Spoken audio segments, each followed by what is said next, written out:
ಶುದ್ಧ ಬ್ರಹ್ಮ ಸ್ವರೂಪರಲ್ಲಿ ಅನಂತ ಅನಂತ ಪ್ರಣಾಮಗಳು. ಶ್ರೀ ಸಿದ್ಧಾಂತ ಶಿಖಾಮಣಿ ಪೂಜ್ಯ ಶ್ರೀ ಮಲ್ಲಿಕಾರ್ಜುನ ಶಿವಯೋಗಿಗಳ ಪ್ರವಚನ ಸಾರ ಸಂಗ್ರಹ. ಆ ಸಂಗ್ರಹವನ್ನು ಮಾಡಿ ಭಾಷ್ಯವನ್ನು ಕರುಣಿಸಿದವರು ಶ್ರೀ ಸಿದ್ದೇಶ್ವರ ಸ್ವಾಮೀಜಿಯವರು. ಇಲ್ಲಿ ಆದಿ ಜಗದ್ಗುರು ರೇಣುಕರು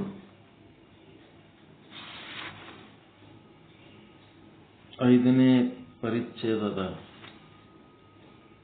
4ನೇ ಶ್ಲೋಕದಲ್ಲಿ ಜಗತ್ತಿನ ಬೇರೆ ಬೇರೆ ತತ್ವಜ್ಞಾನಿಗಳ ದರ್ಶನ ವಿಧಾನ, ಆತ್ಮದರ್ಶನ ಯಾವ ರೀತಿ ಮಾಡಿಕೊಂಡ್ರು ಅನ್ನೋದಕ್ಕೆ ಪರಿಚಯ ಮಾಡಿಕೊಡ್ತಾ ಇದ್ದಾರೆ. ಒಂದನೇದು ಸಾಂಖ್ಯ, ಎರಡನೇದು ಯೋಗ, ಮೂರನೇದು ಪಾಂಚರಾತ್ರ, ನಾಲ್ಕನೇದು ವೇದ, ಐದನೇದು ಪಾಶುಪತ. ಲೀಸ್ಟ್ ಬರ್ಕೊಂಡ್ರೆ ಸಾಂಖ್ಯ, ಯೋಗ, ಪಾಂಚರಾತ್ರ, ವೇದ, ಪಾಶುಪತ.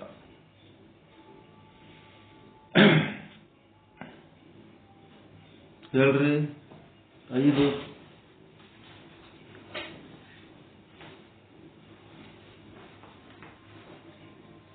ಸಾಂಖ್ಯ, ಯೋಗ, ಪಾಂಚರಾತ್ರ, ವೇದ, ಪಾಶುಪತ. ಇವು 5 ಪ್ರಕಾರ. ಅವು ಬಹಳಷ್ಟು ಜನರದ ದರ್ಶನಗಳು. ನಿಮ್ಮದು ಸಹಿತ ನಿಮ್ಮದು ಆತ್ಮದರ್ಶನ ಅಂತ ನೀವು ಒಂದು ಅನುಭವ ಬರಿಬಹುದು. ಬಹಳ ಮಂದಿ ತಾವು ಹೆಂಗೆ ಅನುಭವಿಸರ ಬರ್ದಿಟ್ಟಾರ, ಅವೆಲ್ಲ ದರ್ಶನಗಳಾಗ್ಯಾವ.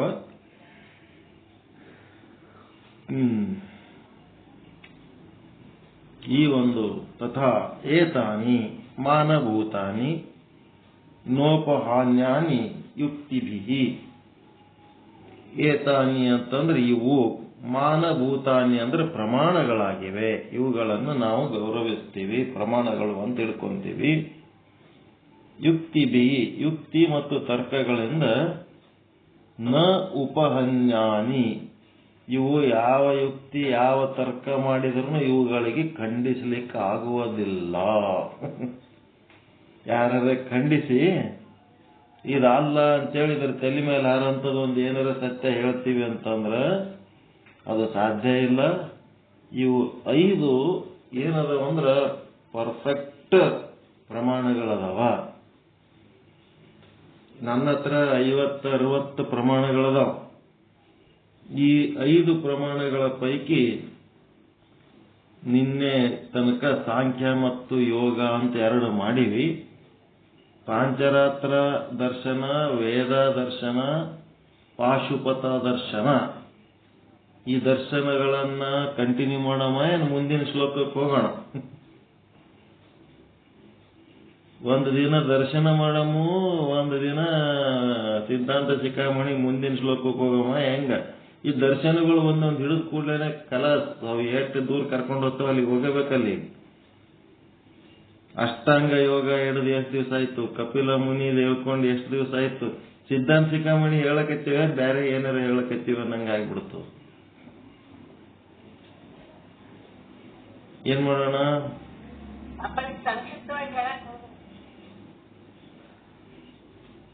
ಅದು ಪಕ್ಷಿಗೆ ಹಾಡಲಕತ್ತಿದ ಮೇಲೆ ಸಂಕ್ಷಿಪ್ತ ಹಾಡತ್ತ ಕೋಗಿಲಾಗಿ ಹಾಡಿದ್ರೆ ಅದಕ್ಕೆ ಕೇಳ್ತದೇನೋ? ಕೇಳೋದಿಲ್ಲ. ಕೆಟ್ಟ ಅವರ ಪಕ್ಷಿ ಅದು, ತನಗೆ ಹಂಗ ಬೇಕು ಹಂಗೆ ಅದು. ಏನ್ ಮಾಡ್ತೀರಿ? ಸ್ವತಂತ್ರ ಅದು, ಆರಾಮ್. ಅವರ ಅಂದ್ರೇನು? ಆವರಣ ಇಲ್ಲದ್ದು, ನೋ ಬ್ರಾಕೆಟ್. ಆವರಣ ಇಲ್ಲದ್ದೇ ಅವರ, ಸ್ವತಂತ್ರ.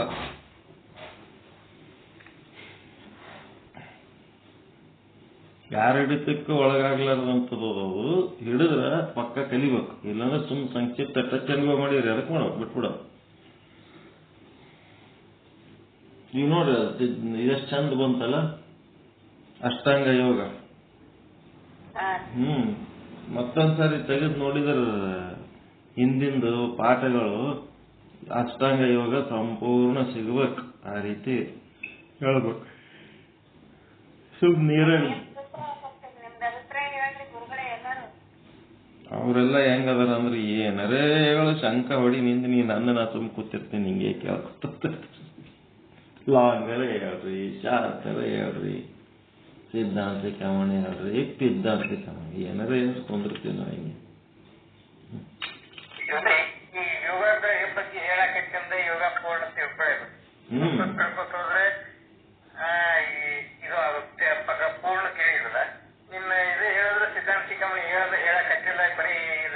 ಇದೇನು ಅದಕ್ಕೆ ನನಗೇನ್ ಅನ್ನಿಸ್ತದ, ಒಂದು ದಿನ ದರ್ಶನ ಹಿಡ್ಕೊಳ್ಳ, ಒಂದು ದಿನ ದರ್ಶನ ಮಾಡಮು, ಒಂದು ದಿನ ಸಿದ್ಧಾಂತ ಕಮಣಿಯ ಮುಂದಿನ ಭಾಗ ಹೇಳಮ್ಮ ಅಂತ ಹಿಂಗ ಅನ್ನಿಸ್ತದ.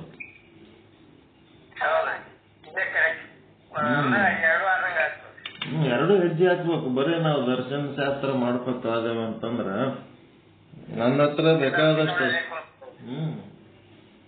ಈಗ ಅವರು ಅಲ್ಲೇ ಕುಂದಿರ್ತದೆ. ಈಗ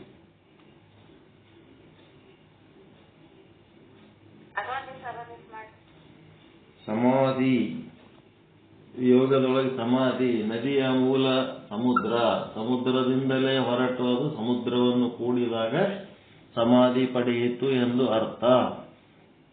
ಎಲ್ಲಿಂದ ಬಂದೆ? ಬ್ರಹ್ಮನಿಂದ ಬಂದೆ. ಎಲ್ಲಿ ಇರುವಿ? ಬ್ರಹ್ಮನಲ್ಲಿ ಇರುವಿ. ಎಲ್ಲಿಗೆ ಹೋಗ್ತಿ? ಬ್ರಹ್ಮನಲ್ಲಿಗೆ ಹೋಗ್ತಾ ಇದ್ದೀನಿ. ಬ್ರಹ್ಮನನ್ನು ಹೊರತುಪಡಿಸಿ ನನ್ನ ಜನನನೂ ಇಲ್ಲ, ಜೀವನನೂ ಇಲ್ಲ, ಮರಣನೂ ಇಲ್ಲ, ಎಲ್ಲ ಅದೇ. ಅದಕ್ಕೆ ಸಮಾಧಿ. ಅದನ್ನ ಅರ್ಥ ಮಾಡಿಕೊಂಡು ಒಂದು ಸ್ಥಿತಿ ಪ್ರಾಪ್ತಿ ಮಾಡಿಕೊಂಡ್ರೆ ಅದೇ ಸಮಾಧಿ. ಪಂಚಭೂತಗಳಿಂದ ನೆಲ, ನೀರು, ಬೆಂಕಿ, ಗಾಳಿ, ಆಕಾಶ, ವಿಶ್ವದಲ್ಲಿಯ ವಸ್ತುಗಳು ಇವೇ ಕಾರಣಗಳು, ಇವೇ ಭೂತಗಳು. ವಿಶ್ವವಾಗಲಿ ದೇಹವಾಗಲಿ ಕೊನೆಗೊಮ್ಮೆ ಎಲ್ಲಿಗೆ ಬರಬೇಕು? ಆ ಮೂಲ ತತ್ವವನ್ನು ಸೇರಲೇಬೇಕು. ಆ ಸೇರುವಿಕೆಗೆ ಸಮಾಧಿ ಎಂಬ ಹೆಸರು. ನಮ್ಮ ಮನವು ಧ್ಯಾನದಲ್ಲಿ ಪೂರ್ಣ ಮುಳುಗಿ ಹೋದಾಗ ಇಂಥ ದಿವ್ಯ ಸಮಾಧಿ ಒಂದು ಘಟಿಸುತ್ತದೆ. ಆ ಧ್ಯಾನ ವೃತ್ತಿ, ಧ್ಯೇಯ ಮೂರ್ತಿ ಹಾಗೂ ಧ್ಯಾತೃ ಜೀವ, ಜ್ಞಾನ, ಜ್ಞೇಯ, ಜ್ಞಾತೃ ಅಂತದಲ್ಲ, ಅವು ಒಂದಾಗುತ್ತವೆ. ಕನ್ನಡಿ ಒಡೆದಾಗ ಕನ್ನಡಿಯಲ್ಲಿನ ಪ್ರತಿಬಿಂಬ ಮಹಾ ಆಕಾಶದಲ್ಲಿ ಬೆರೆತು ಎಂದೆಂದಿಗೂ ಬೇರಾಗದಂತೆ ಅರತು ಹೋಗುವಂತೆ ಅಂತಃಕರಣ ದರ್ಪಣವು ಸಾಧನೆಯಿಂದ ಶುದ್ಧವಾಗಿ ಸೂಕ್ಷ್ಮವಾಗಿ ಕಡೆಗೆ ಅಂತರಾಕಾಶದಲ್ಲಿ ವಿಲೀನವಾದೊಡನೆಯೇ ಅದರಲ್ಲಿದ್ದ ಜೀವನು ತನ್ನ ಮಹಾಮೂಲನಾದ ಪರಮ ಕಾರಣನಾದ ಮಹಾ ಅರಿವಿನ ಅಂಬರದಲ್ಲಿ ಸಾಮರಸ್ಯಗೊಳ್ಳುತ್ತಾನೆ. ಆಗ ಮನವಿಲ್ಲ, ಕಲ್ಪನೆಗಳಿಲ್ಲ, ವೃತ್ತಿ ವಿನ್ಯಾಸಗಳಿಲ್ಲ, ಒಂದೆರಡಿಲ್ಲ, ತಾನು ಇಲ್ಲ, ಇತರರು ಇಲ್ಲ, ಶಬ್ದ ಇಲ್ಲ, ಅರ್ಥ ಇಲ್ಲ, ಬರೀ ಮೌನ ಮಹಾಬಯಲು ಅಂತ. ಇಲ್ಲಿ ಆಭಾಸ, ಚಿದಾಭಾಸ ಏನದನಲ್ಲ, ಅವನು ಇದು ಶ್ರವಣ ಮಾಡಿ ಮಾಡಿ ಮಾಡಿ ಮಾಡಿ ನಾನು ಬ್ರಹ್ಮನ ಪ್ರತಿಬಿಂಬ, ಈ ಅಂತಃಕರಣ ಎನ್ನುವ ಕನ್ನಡಿಯಲ್ಲಿ ಮೂಡಿನಿ, ಈ ಕನ್ನಡಿಯ ಸಹವಾಸ ಮಾಡಿದೀನಿ ಅಂತಂದ್ರ ಅದು ಅಂತಃಕರಣ ಏನ್ ಮಾಡ್ತದ? ಬಾಹ್ಯ ವಿಷಯಗಳಿಗೆ ಎಳ್ಕೊಂಡು ಹೋಗ್ತದ. ಅದಕ್ಕೆ ನಾನೇನ್ ಮಾಡ್ಬೇಕು? ಆ ಬಾಹ್ಯ ವಿಷಯಗಳಿಂದ ಅಂತಃಕರಣದ ಕೆಲಸ ಏನದ? ಹೊರಗಿನ ವಿಷಯಗಳಿಗೆ ಎಳ್ಸೋದು. ಆ ಬಾಹ್ಯ ವಿಷಯಗಳಿಂದ ನಾನು ಏನ್ ಮಾಡ್ಬೇಕು?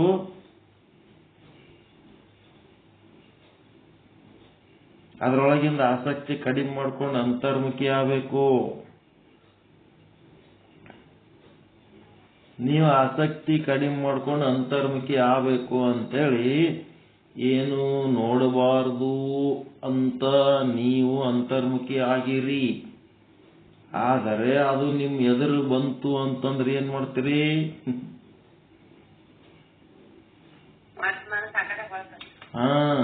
ಅದು ಅದೇ ಹೇಳಕತ್ತಿದ್ದು. ಅದೇ ಬಂದಾಗ ಹೊಳ್ಳಬಾರದು ಅಂತ ಹೇಳೋದು. ನಿಶ್ಚಯ ಜ್ಞಾನ ಇತ್ತು ಅಂದ್ರೆ ಅಂತರ್ಮುಖಿ ಆಗಬೇಕು ಅನ್ನೋದು ನಿಮ್ಮಲ್ಲಿ ನಿಶ್ಚಯ ಜ್ಞಾನ ಇತ್ತು. ನಾನು ಉದ್ಧಾರ ಆಗಬೇಕು, ನನಗೆ ಮೋಕ್ಷ ಹೊಂದಬೇಕು, ನನಗೆ ಪರಮಾನಂದ ಪ್ರಾಪ್ತಿ ಆಗಬೇಕು, ನನಗೆ ಸರ್ವ ದುಃಖ ನಿವೃತ್ತಿ ಆಗಬೇಕು ಅಂತಂದ್ರೆ ಒಂದು ಯಾವುದರ ಕಾರ್ಯ ಘಟಿಸ್ಬೇಕಾದ್ರೆ ಅದ್ರಾಗ ಇಂದ್ರಿಯದೊಂದು ಪಾಲು, ಮನಸ್ಸಿಂದೊಂದು ಪಾಲು, ಬುದ್ಧಿಯದೊಂದು ಪಾಲು, ಅರಿವಿಂದೊಂದು ಪಾಲು, ಎಲ್ಲಾ ಪಾಲುಗಳು ಎಲ್ಲ ಓಸು ಕೂಡಿದ್ರೆ ಒಂದು ಕೆಲಸ ಘಟಿಸ್ತದ. ಆ ಕೆಲಸ ಘಟಿಸ್ಬೇಕಾದಾಗ ನಮಗೆ ಬೇಡ, ಅದು ನೋಡೋದು ಬೇಡ ಅಂತೇಳಿ ನಿಮ್ದೇನಾಗಬೇಕು? ನಿಶ್ಚಯ ಜ್ಞಾನ ಆಗಬೇಕು.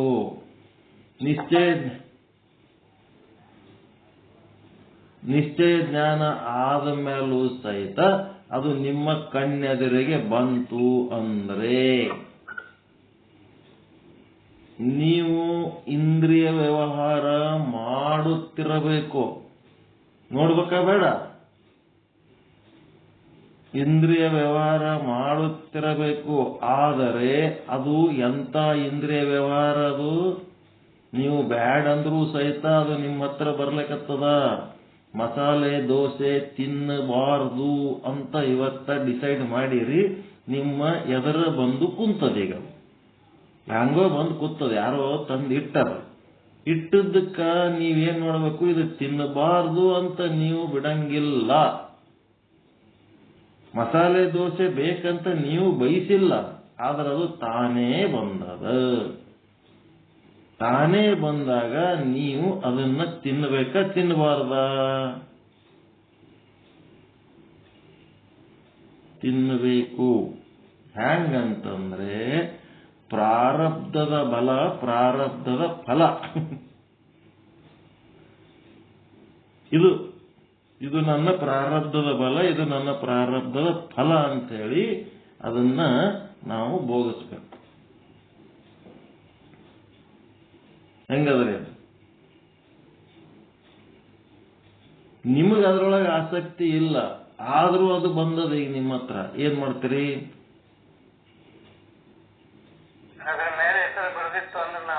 ಏನು ಮಾಡಕ್ಕಾಗಲ್ಲ. ಪ್ರಾರಬ್ಧದ ಫಲ, ಪ್ರಾರಬ್ಧದ ಬಲ ಅಂತೇಳಿ ಅದನ್ನ ಭೋಗಿಸಿದ್ರೆ, ಪ್ರಾರಬ್ಧದ ಫಲ ಅಂತ ನೀವು ಭೋಗಿಸಿ ಆಸಕ್ತಿ ಇಲ್ಲ ಅಂತ ಮಾಡಿದ್ರಿ ಅಂತಂದ್ರ ಅದರದ್ದು ಪಾಪನೂ ನಿಮಗತ್ತಲ್ಲ, ಪುಣ್ಯನೂ ನಿಮಗತ್ತಲ್ಲ.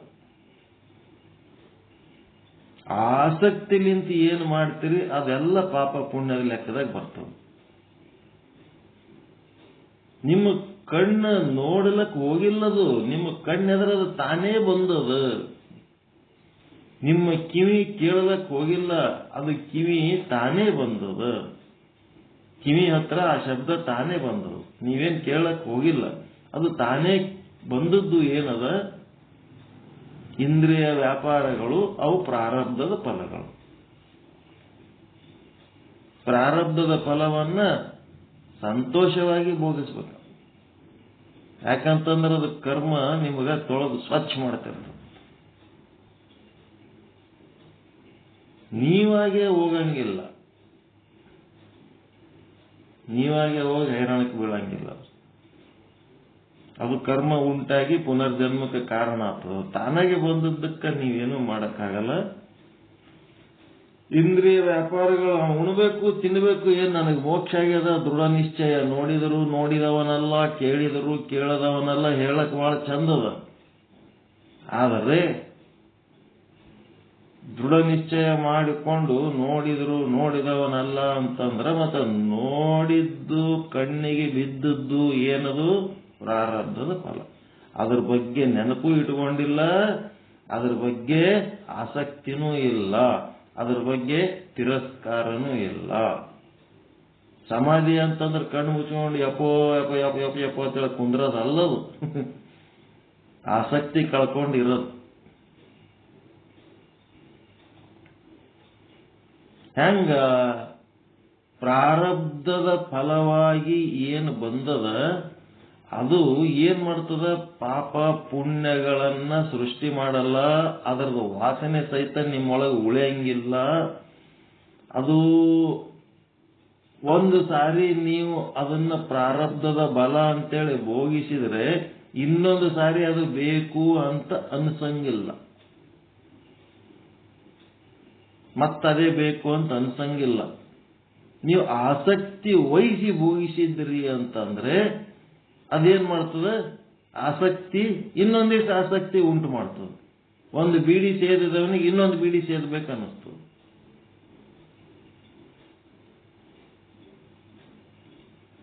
ಒಂದು ಸಿಗರೇಟ್ ಸೇದ್ರೆ ಇನ್ನೊಂದು ಸಿಗರೇಟ್ ಸೇದಬೇಕು. ಆಸಕ್ತಿ ಕಳ್ಕೊಂಡು ಮಾಡಿದ್ದೇನದ ಇನ್ನೊಂದು ಸಾರಿ ಅದು ಬೇಕು ಅನ್ಸಂಗಿಲ್ಲ. ಅದು ಹೆಂಗ ಅಂತಂದ್ರೆ, ಈ ಧಾನ್ಯಗಳನ್ನ ಹುರಿದು ಇಟ್ರ, ಈಗ ಶೇಂಗಾ ಹುರಿದಿರಪ್ಪ, ಶೇಂಗಾ ಹುರಿದ್ರ ಅವು ಬಿತ್ತಲಕ್ಕೆ ಉಪಯೋಗ ಅದಾವೆ. ನಾವು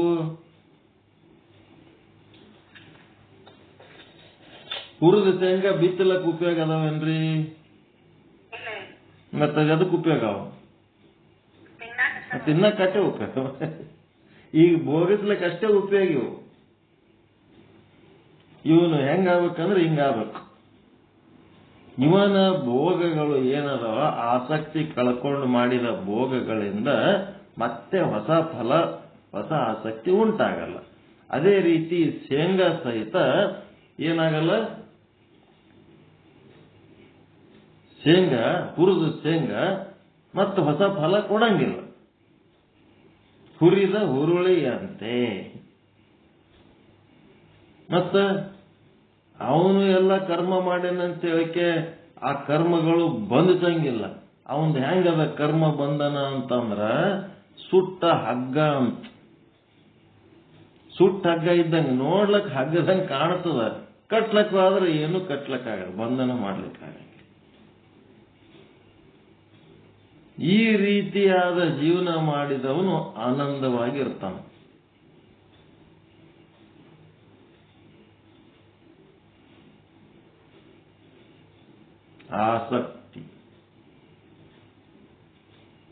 ಆಸಕ್ತಿ ಇರಬಾರ್ದು.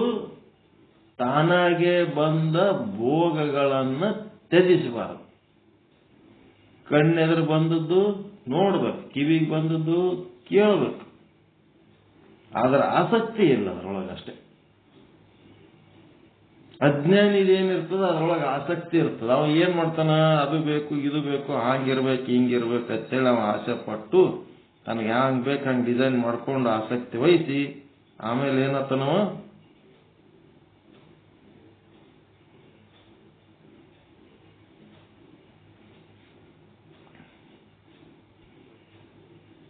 ಬಂಧನಕ್ಕೊಳಗಾಗ್ತಾನ. ಇನ್ನಷ್ಟು ಮಾಡಿ ಕರ್ಮ ಬಂಧನ, ಪಾಪ ಪುಣ್ಯಗಳಾಯ್ತು. ಅದು ಯೋಗ ಪದ್ಧತಿ ಆಯ್ತು. ಯೋಗದೊಳಗೆ ಹೆಂಗಿರ್ಬೇಕಂತಂದ್ರೆ ಗೊತ್ತಾಯ್ತಲ್ರಿ, ನಿರಾಸಕ್ತನಾಗಿ ಕಣ್ಣು ತೆರೆದ್ರು ಅಷ್ಟೇ, ಕಣ್ಣು ಮುಚ್ಚಿದ್ರು ಅಷ್ಟೇ. ಎದರಾಗ ಯೋಗ ಆಗ್ಬೇಕು, ಆಭಾಸ ಪ್ರತಿಬಿಂಬದೊಳಗ ಪ್ರತಿಬಿಂಬ ರೂಪ ತಗೊಂಡು ಅಂತಃಕರಣದೊಳಗದನಲ್ಲ, ಆ ಆಭಾಸ ಈ ಅಂತಃಕರಣದ ಸಹವಾಸ ಮಾಡಿದರೆ ನಾನು ಬಹಿರ್ಮುಖಿಯಾಗಿ ವಿಷಯ ಭೋಗಗಳಲ್ಲೇ ಮುಳುಗಿ ನನ್ನ ಆಯುಷ್ಯ ಕಳ್ಕೋಬೇಕಾಗ್ತದ. ಅದಕ್ಕೇನ್ ಮಾಡಬೇಕು,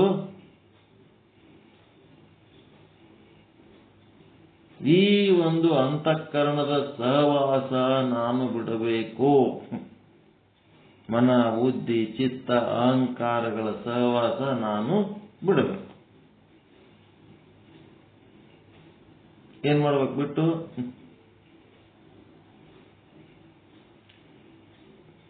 ಅದನ್ನು ಬಿಟ್ಟು ಕ್ಷಣನೇ ಅದೇನಾಗ್ತದ, ಕೂಟಸ್ಥನೊಳಗೆ ಒಂದಾಗ್ಬಿಡ್ತದೆ. ಅಂತಃಕರಣ ಬಿಟ್ಟ ಮೇಲೆ ಅದಕ್ಕೆ ಎಲ್ಲಿದೆ ಜಾಗ, ಪ್ರತಿಬಿಂಬ ಎಲ್ಲಿ ಉಳಿತದ? ಬಿಂಬದಾಗ ಓದ್ತದಲ್ರಿ, ಪ್ರತಿಬಿಂಬ ಬಿಂಬದಾಗ ಓದ್ತದ ಇಲ್ಲ? ನೀರ ಬಿದ್ದದ ಅಂತೇಳಿ ಅಲ್ಲಿ ಪ್ರತಿಬಿಂಬ ಕಾಣ್ಲಕತ್ತದ. ನೀರು ಒಣಗಿತಂತಂದ್ರೆ ಪ್ರತಿಬಿಂಬ ಇಲ್ಲ ಅಲ್ಲಿ, ಬಿಂಬದೊಳಗೆ ಹೋಗ್ತದೆ. ಪ್ರತಿಬಿಂಬ ಬಿಂಬದೊಳಗೆ ಒಂದಾಗ್ಬಿಡ್ತದೆ. ಅದೇ ಮೋಕ್ಷ. ಸದ್ರೂಪ, ಚಿದ್ರೂಪ, ಆನಂದ ರೂಪ, ನಿತ್ಯ ರೂಪ, ಪರಿಪೂರ್ಣ ರೂಪ, ಅದೇ ಮೋಕ್ಷದ ಸ್ಥಿತಿ. ಆಭಾಸ ಅಂತಃಕರಣದಿಂದ ಭಿನ್ನವಾಗಿಬಿಡ್ತಾನ. ಅಂತಃಕರಣ ಅಜ್ಞಾನದ ಒಂದು ಕಾರಣ ಶರೀರದ ಕಾರ್ಯ. ಕಾರಣ ಶರೀರ ನಷ್ಟ ಆದ್ಮೇಲೆ ಅಂತಃಕರಣನೂ ನಷ್ಟ ಆಗ್ತದೆ. ನಷ್ಟ ಆದ್ಮೇಲೆ ಅಲ್ಲಿ ಆಭಾಸನಿಗೆ ಜಾಗನೇ ಇಲ್ಲಲ್ಲ. ಅಂತಃಕರಣ ಅನ್ನ ಕನ್ನಡಿನೇ ಆದ್ಮೇಲೆ ಅಲ್ಲಿ ಪ್ರತಿಬಿಂಬ ಎಲ್ಲಿರ್ತದೆ? ಬಿಂಬದೊಳಗೆ ಒಂದಾಗ್ಬಿಡ್ತದೆ. ಅದೇ ಮಾತೆ ಅವ್ರು ಹೇಳ್ತಾರೆ.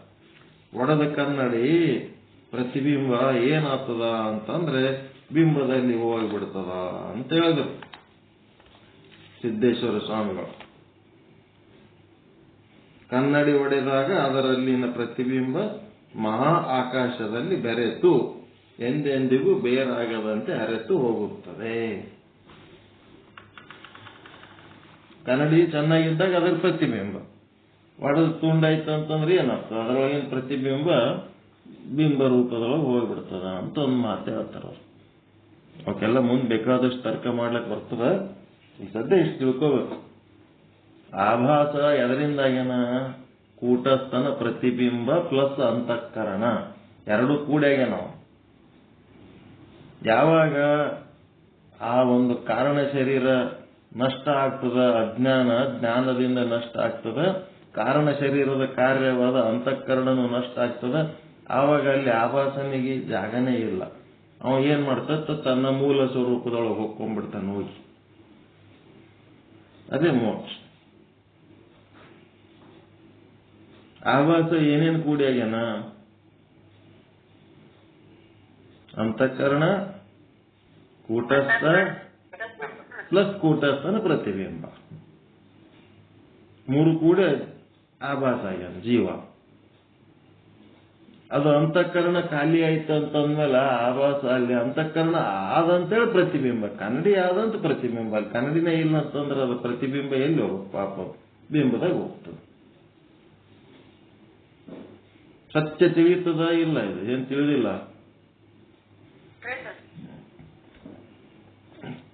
ಸ್ಥೂಲ ಶರೀರ ಅಂತಂದ್ರೆ ನಿಮ್ಮ ಜ್ಞಾನೇಂದ್ರಿಯ ಕರ್ಮೇಂದ್ರಿಯ ಏನೇನದ ಇವೆಲ್ಲ ಬರ್ತವ. ಅನ್ನಮಯ ಶರೀರ. ಆ ಜ್ಞಾನೇಂದ್ರಿಯಗಳು ಈ ಅನ್ನಮಯ ಶರೀರದ ಮೂಗು ಬೇರೆ. ಆ ಮೂಗಿನ ಒಳಗೊಂದು ಮನಸ್ಸಿನ ಮೂಗದಲ್ಲ, ಸೂಕ್ಷ್ಮ ಶರೀರದ್ದು. ಹಿಂಗಾಗಿ ಜ್ಞಾನೇಂದ್ರಿಯಗಳಲ್ಲಿ ಬರ್ತದದು. ಎದ್ರಾಗ ಸೂಕ್ಷ್ಮ ಶರೀರದ ಮೂಗು ಜ್ಞಾನೇಂದ್ರಿಯದಾಗ ಬರ್ತದೆ. ಈ ಅನ್ನಮಯ ಶರೀರದ ಮೂಗು ಅಲ್ಲ. ಸ್ಥೂಲ ಶರೀರದಾಗ ಬರಲ್ಲದು, ಸೂಕ್ಷ್ಮ ಶರೀರದಾಗ ಬರ್ತದೆ. ಜ್ಞಾನೇಂದ್ರಿಯ ನೋಡಿರಿಲ್ಲ? ಕಣ್ಣ, ಕಿವಿ, ಮೂಗು, ನಾಲಿಗೆ ನೀವೇನ್ ಕೈಲೇ ಮುಟ್ಕೋತಿರಲ್ಲ. ಮೂಗು ಯಾವ್ದವು? ಮೂಗು ಇಲ್ಲಿ ಸಣ್ಣ ಹುಡುಗರಿಗೆ ಹೇಳ್ತೀರಿ ನೋಡಿ, ಕಿವಿ ಎಲ್ಲದ ತೋರಿಸುವನ್ನ ಅವು ಇಲ್ಲಿ ತೋರಿಸ್ತಿರ್ತಾವ. ಇದು ಸ್ಥೂಲ ಶರೀರದ ಕಿವಿ ಅಲ್ಲ, ಅನ್ನಮಯ ಶರೀರ ಅಷ್ಟೇ. ಇದ್ರೊಳಗೆ ಮನಸ್ಸಿಂದ ಏನ್ ಅದಲ್ಲ, ಆ ಮನಸ್ಸು ಏನದಲ್ಲ, ಮೂಗಿನೊಳಗಿರುವ ಮನಸ್ಸು, ಕಿವಿ ಒಳಗಿರುವ ಮನಸ್ಸು, ಕಣ್ಣಿನೊಳಗಿರುವ ಮನಸ್ಸು, ಅದು ಸೂಕ್ಷ್ಮ ಶರೀರ. 17 ತತ್ವದೊಳಗೆ ಜ್ಞಾನೇಂದ್ರಿಯ ಬರ್ತದೆ. ಇದು ಅನ್ನಮಯ ಶರೀರದ ಕಿವಿ ಬಗ್ಗೆ ಹೇಳಲ್ಲ ಅವ್ರು. ಅನ್ನಮಯ ಶರೀರ ಎಲ್ಲ ಒಂದೇ ಮಾಡಿಬಿಟ್ರ.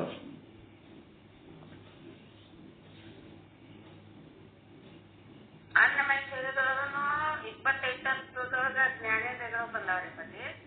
ಸೂಕ್ಷ್ಮ ಶರೀರದೊಳಗನು ಜ್ಞಾನೇಂದ್ರಿಯಗಳ. ಅನ್ನಮಯ ಶರೀರದಾಗ 25 ತತ್ವದೊಳಗ ಸ್ಥೂಲ ಶರೀರದೊಳಗ ಎಲ್ಲಿ ಹೇಳ್ಯಾರ್ರಿ? 7 ಧಾತುಗಳು ಹೇಳ್ಯಾರ ಅಷ್ಟೇ. 25 ತತ್ವಗಳು ಜ್ಞಾನೇಂದ್ರಿಯ ಬರ್ತದ್ರಿ. 25 ಕರ್ಮೇಂದ್ರಿಯ, 5 ಜ್ಞಾನೇಂದ್ರಿಯ, 5 ಪಂಚಭೂತಗಳು.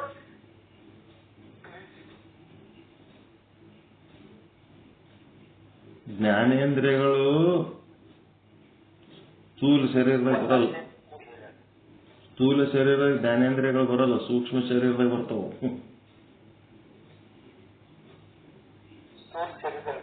ಬರಲ್ಲ. ಸ್ಥೂಲ ಶರೀರದಾಗ ಸಪ್ತಧಾತುಗಳಿಂದ ಆದಂತ ಅನ್ನಮಯ ಶರೀರ ಮ್ಯಾಲ ಕಿವಿ ಮುಟ್ಕೋತಿರಲ್ಲ, ಅದು ಸ್ಥೂಲ ಶರೀರ. ಸ್ಥೂಲ ಶರೀರದಾಗ ಅದು ಸ್ಥೂಲ ಶರೀರದ ಒಂದು ಆಕಾರ ಅಷ್ಟೇ. ಅದರ ಕಿವಿಯ ತತ್ವ ಇರೋದು ಸೂಕ್ಷ್ಮ ಶರೀರದಾಗ ಅದಾವ. ಸ್ಥೂಲ ಶರೀರದ ಕಿವಿ ಅದು ತತ್ವ ಅಲ್ಲ, ಸ್ಥೂಲ ಶರೀರದ ಒಂದು ಆಕಾರ ಅಷ್ಟೇ ಅದು.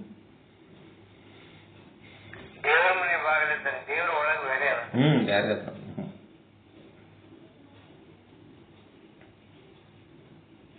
ಅದಕ್ಕೆ ಯಾವಾಗ ಜ್ಞಾನದ ಬಲದಿಂದ ಅಜ್ಞಾನದ ಕೇಡು ನೋಡಯ್ಯ. ನಿಮ್ ಸ್ಥೂಲ ಶರೀರ ಸೂಕ್ಷ್ಮ ಶರೀರ ಅಂತ ಎರಡು ಅದಾವಲ್ಲ. ಸೂಕ್ಷ್ಮ ಶರೀರ ಅಂತಂದ್ರೆ ಆಸಕ್ತಿ, ಮನ, ಬುದ್ಧಿ, ಚಿತ್ತ, ಅಹಂಕಾರ, ಇವೇ ಸೂಕ್ಷ್ಮ ಶರೀರಗಳು. ಸ್ಥೂಲ ಶರೀರ ಅಂತಂದ್ರೆ ನಿಮ್ದೇನ ಸಪ್ತಧಾತುಗಳು ಅವೇನದಾವಲ್ಲ, ಅನ್ನಮಯ ಶರೀರ ಅದೇನದಾವ. ಅದ್ರ ಕಾರಣ ಶರೀರ ಅಂತಂದ್ರೆ ಏನದು? ಅಜ್ಞಾನ. ಕಾರಣ ಶರೀರ ಅಂದ್ರೆ ಅಜ್ಞಾನ. ಅಜ್ಞಾನ ಅಂದ್ರೆ ಏನು?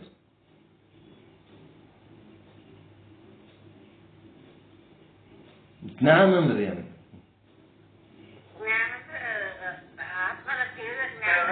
ಆತ್ಮಜ್ಞಾನ, ಬ್ರಹ್ಮಜ್ಞಾನ, ಶಿವಜ್ಞಾನ. ಶಿವನನ್ನು ತಿಳಿದಿರುವುದೇ ಜ್ಞಾನ, ಬ್ರಹ್ಮನನ್ನು ತಿಳಿಯದಿರುವುದೇ ಅಜ್ಞಾನ.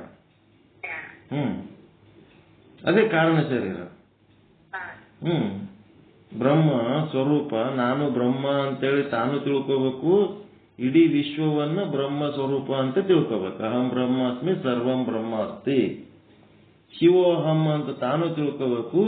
ಇಡೀ ವಿಶ್ವವು ಶಿವಮಯ ಆದ ಅಂತ ತಿಳ್ಕೋಬೇಕು.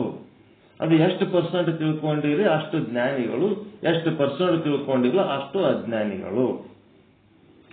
ಎಲ್ಲರೂ 100% ಜ್ಞಾನಿಗಳು ಇಲ್ಲ, ಎಲ್ಲರೂ 100% ಅಜ್ಞಾನಿಗಳು ಇಲ್ಲ. ಸಮ್ ಪರ್ಸೆಂಟೇಜ್ ಅದ.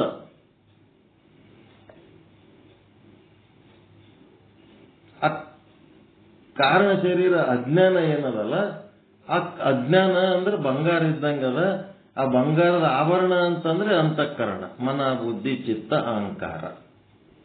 ಈಗ ಅದು ಬಂಗಾರ ತೆಕ್ಕೊಂಡ್ರಿ ಅಂತಂದ್ರೆ ಅಲ್ಲಿ ಆಭರಣನೇ ಇರಂಗಿಲ್ಲ. ಬಂಗಾರ ಆದಂತೇಳಿ ಆಭರಣ ನಡೆದವು. ನಮ್ಮ ಅಂತಃಕರಣ ಎದಕ್ಕದ? ಇಲ್ಲಿ ನಿಮ್ ಶರೀರದಾಗ ಅಂತಃಕರಣ ಯಾಕದ? ನಿಮ್ ಮನ, ಬುದ್ಧಿ, ಚಿತ್ತ, ಅಹಂಕಾರದ ಸುದ್ದಿ ಮಾತಾಡ್ಲಕತ್ತೀರಿ ಅಂತಂದ್ರೆ ಅದರ ಅಮ್ಮ ಯಾವುದು? ಕಾರಣ ಶರೀರ. ಹೌದಾ ಅಲ್ಲ? ಕಾರಣ ಶರೀರದ ಕಾರ್ಯ ಅಂತಃಕರಣ, ಅದು ಕಾರಣ ಅಜ್ಞಾನ. ಆ ಅಜ್ಞಾನದವನ್ನ ಕುರಿತು ನಾವು ಏನ್ ಮಾಡ್ಲಕತ್ತೀವಿ? ಕಾರಣ ಶರೀರದ ಕಾರ್ಯವಾದ ಅಂತಃಕರಣ ಅಂದ್ರೆ ಮನಸ್ಸಿನ ಬಗ್ಗೆ ಮಾತಾಡ್ತೀವಿ, ಬುದ್ಧಿ ಬಗ್ಗೆ ಮಾತಾಡ್ತೀವಿ, ಚಿತ್ತದ ಬಗ್ಗೆ ಮಾತಾಡ್ತೀವಿ. ಯಾಕೋ ಇವತ್ತ ನನ್ನ ಮನಸ್ಸೇ ಸರಿ ಇಲ್ಲ, ಏನ್ ಮಾಡಬೇಕು? ಸರಿಗಿದ್ದರೆ ಏನ್ ತಗೊಂಡು ಬೆಂಕಿ ಹಚ್ಚಬೇಕದು ಅಜ್ಞಾನದ್ದು. ಬುದ್ಧಿ ಯಾಕೋ ಏನ್ ಮಾಡಬೇಕು ತಿಳಿತಾ ಇಲ್ಲ, ಏನ್ ಮಾಡೋದು? ಬುದ್ಧಿ ಯಾಕೆ ಅಂತಂದ್ರೆ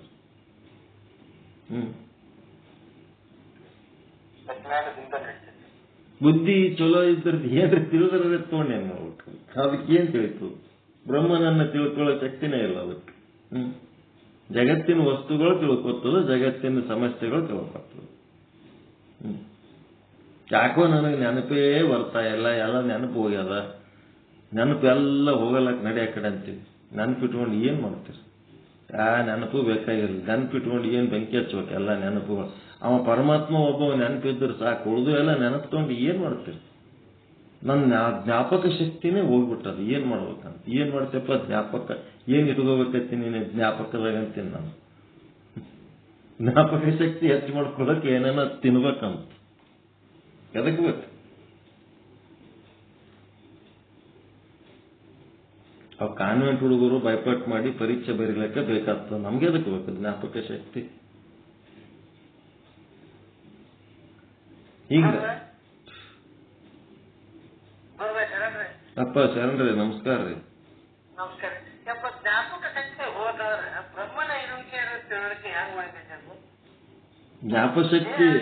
ಜ್ಞಾಪಕ ಶಕ್ತಿ ಇದ್ದುದಕ್ಕೆ ಬ್ರಹ್ಮ ನೆನಪು ಆಗ್ತಾ ಇಲ್ಲ. ಅದು ಹೋಯ್ತಂದ್ರೆ ಅವ ನೆನಪೇ ಇರ್ತಾನ, ಅವನೇ ಉಳಿತಾನ. ಇವೆಲ್ಲ ನೆನಪಿದ್ದುದಕ್ಕೆ ಅದು ನೆನಪಿಗೆ ಬರಲ್ದು.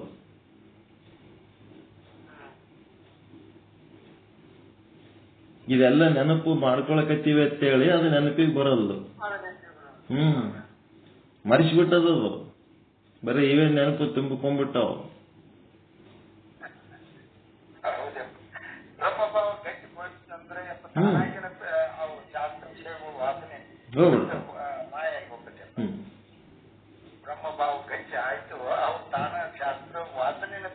ತಾನೇ ಹೋಗ್ಬಿಡ್ತು.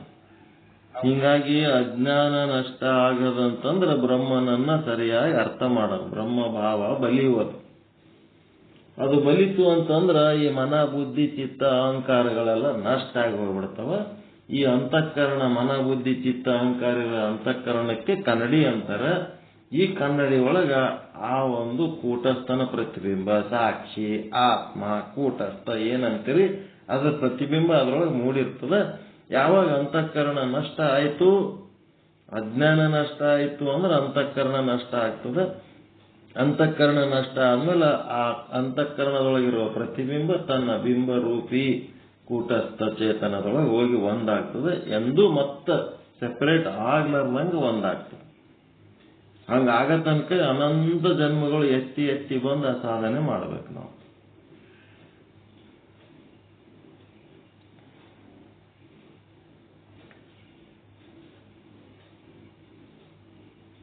ಇದು ಯಾವ ದರ್ಶನ ತಗೊಂಡ್ರು ಕಡೆಗೆ ಇದಕ್ಕೆ ಹೋಗೋದೆ, ಮತ್ತ ಹಿಂಗೆ ತಿಳ್ಕೊಳ್ಳೋದೆ. ಅವ್ರು ಅದೇ ಹೇಳಿದ್ರಲ್ಲ ಕನ್ನಡಿ ಹೊಡೆದ ಕತ್ತಿ, ಸಿದ್ದೇಶ್ವರ ಸ್ವಾಮಿಗಳು ಯೋಗದೊಳಗೂ ಅದೇ ಹೇಳಿದ್ರು.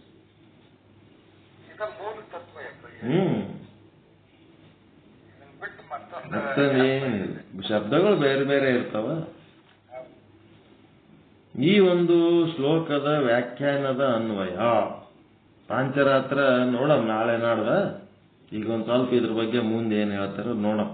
ಸಾಂಖ್ಯ, ಯೋಗ, ಪಾಂಚರಾತ್ರ, ವೇದಾಂತ, ಪಾಶುಪತ ಎಂಬ ಅನೇಕ ಶಾಸ್ತ್ರಗಳು ತತ್ವಜ್ಞಾನವನ್ನು ನಿರೂಪಿಸುವ ಮುಖ್ಯ ಶಾಸ್ತ್ರ ಗ್ರಂಥಗಳಾಗಿವೆ. ಕಪಿಲ ಮಹರ್ಷಿಗಳಿಂದ ರಚಿತವಾದ ಸಾಂಖ್ಯಶಾಸ್ತ್ರವು ಪುರುಷ ಪ್ರಧಾನಗಳ ಎರಡನ್ನೇ ಪ್ರತಿಪಾದಿಸುವುದರಿಂದ ಅದೇನಾಗಿದೆ, ಈಶ್ವರ ಇಲ್ಲ ಅವರದ್ರಾಗ. ಅದಕ್ಕೆ ಅದೇನಾಯ್ತು, ನಿರೀಶ್ವರವಾದವೆನಿಸಿದೆ. ಪಾತಂಜಲಿ ಯೋಗಶಾಸ್ತ್ರವು ಯಮ ನಿಯಮಾದಿ ಅಷ್ಟಾಂಗಗಳನ್ನು ಪ್ರತಿಪಾದಿಸುವ ಸೇಶ್ವರವಾದಿ ಆಗಿದೆ.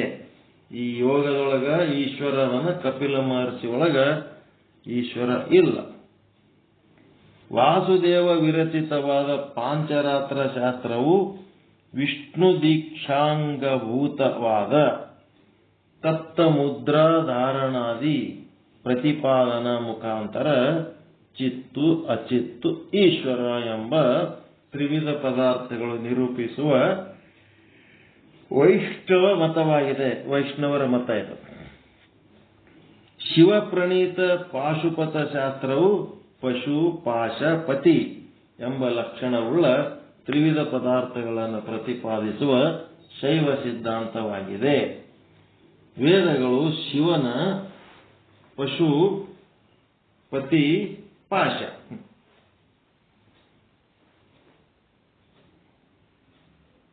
ಪತಿ ಅಂತಂದ್ರೆ ಕೂಟಸ್ಥ, ಪಶು ಅಂತಂದ್ರೆ ಜೀವ ಆಭಾಸ, ಪಾಶ ಅಂತಂದ್ರೆ ಕರ್ಮ ಬಂಧನ ಪ್ರಾರಬ್ಧ. ಹೇಳ್ತದೆ ಮುಂದೆ ಅದನ್ನೆಲ್ಲ ಡೀಟೇಲ್ ಆಗಿ. ಈ ಸದ್ಯ ಇದ್ರಾಗ ಒಂದು ಸ್ವಲ್ಪ ಮುಂದಕ್ಕೆ ಹೋಗ್ಬೇಕಂತ ನಡೆಸಿವಿ. ವೇದಗಳು ಶಿವನ ನಿಶ್ವಾಸದಂತೆ. ಉಸಿರಾಟ ಹೆಂಗ್ ಮಾಡ್ತೀವಿ, ಏನ್ ಕಷ್ಟಪಡ್ತೀವಿ ಉಸಿರಾಟ ಮಾಡ್ಲಕ್ಕ. ಏನಾರ ಮಾಡಿ ಹೈರಾಣಾಗಿರಿ, ಉಸಿರಾಡಿಸಿ ಏನಾರ ಹೈರಾಣಾಗಿರಿ, ಏನೆಲ್ಲರ ಉಸಿರಾಟ ಮಾಡ್ಲಕ್ಕೆ ಹೈರಾಣಾಲಕತ್ತದ್ರಿ ಅಂತ ಯಾರು ಅಂದಿಲ್ಲ. ಕೆಲಸ ಮಾಡಿದ್ರೆ ಹೈರಾಣ ಆಗ್ತಾರ. ಹಂಗ ಈ ಶಿವನ ಏನ್ರಿ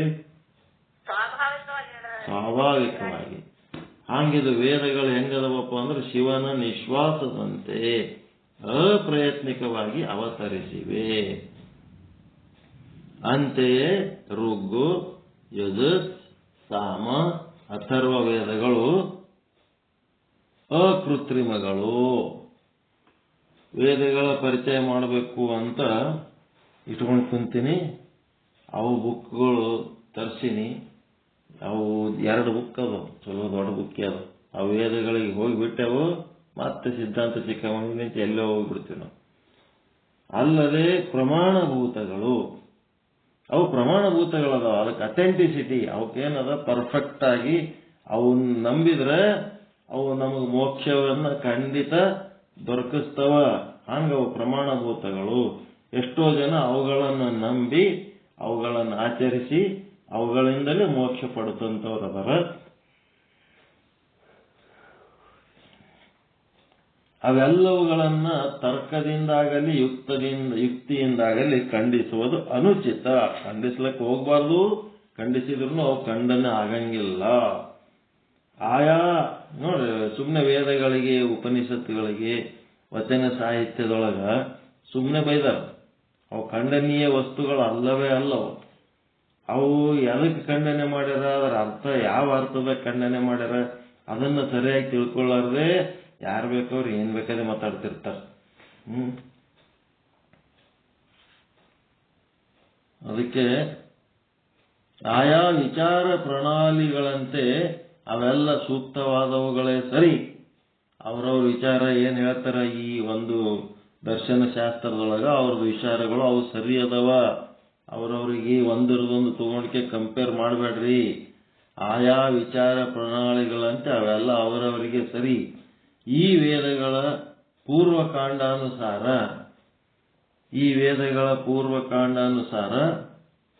ಪೂರ್ವ ಮೀಮಾಂಸೆಯು ಜೈಮಿನಿ ಮುನಿಯಿಂದ ಜನಿಸಿತು. ಜೈಮಿನಿ ಮುನಿಲಿಂತ ಬಂತಂತ. ಯಾವುದು? ಪೂರ್ವ ಮೀಮಾಂಸೆ ಅಂತಂದ್ರೆ ಇದ್ರಾಗ ಬರೀ ಕರ್ಮದವ. ಕರ್ಮ ಬೇಕು ಅಂತಂದ್ರೆ ಪೂರ್ವ ಮೀಮಾಂಸ. ಅದು ಈಶ್ವರ ತತ್ವವನ್ನು ಪ್ರತಿಪಾದಿಸುವುದಿಲ್ಲ, ಆದ್ದರಿಂದ ಅನೀಶ್ವರವಾಗಿದೆ.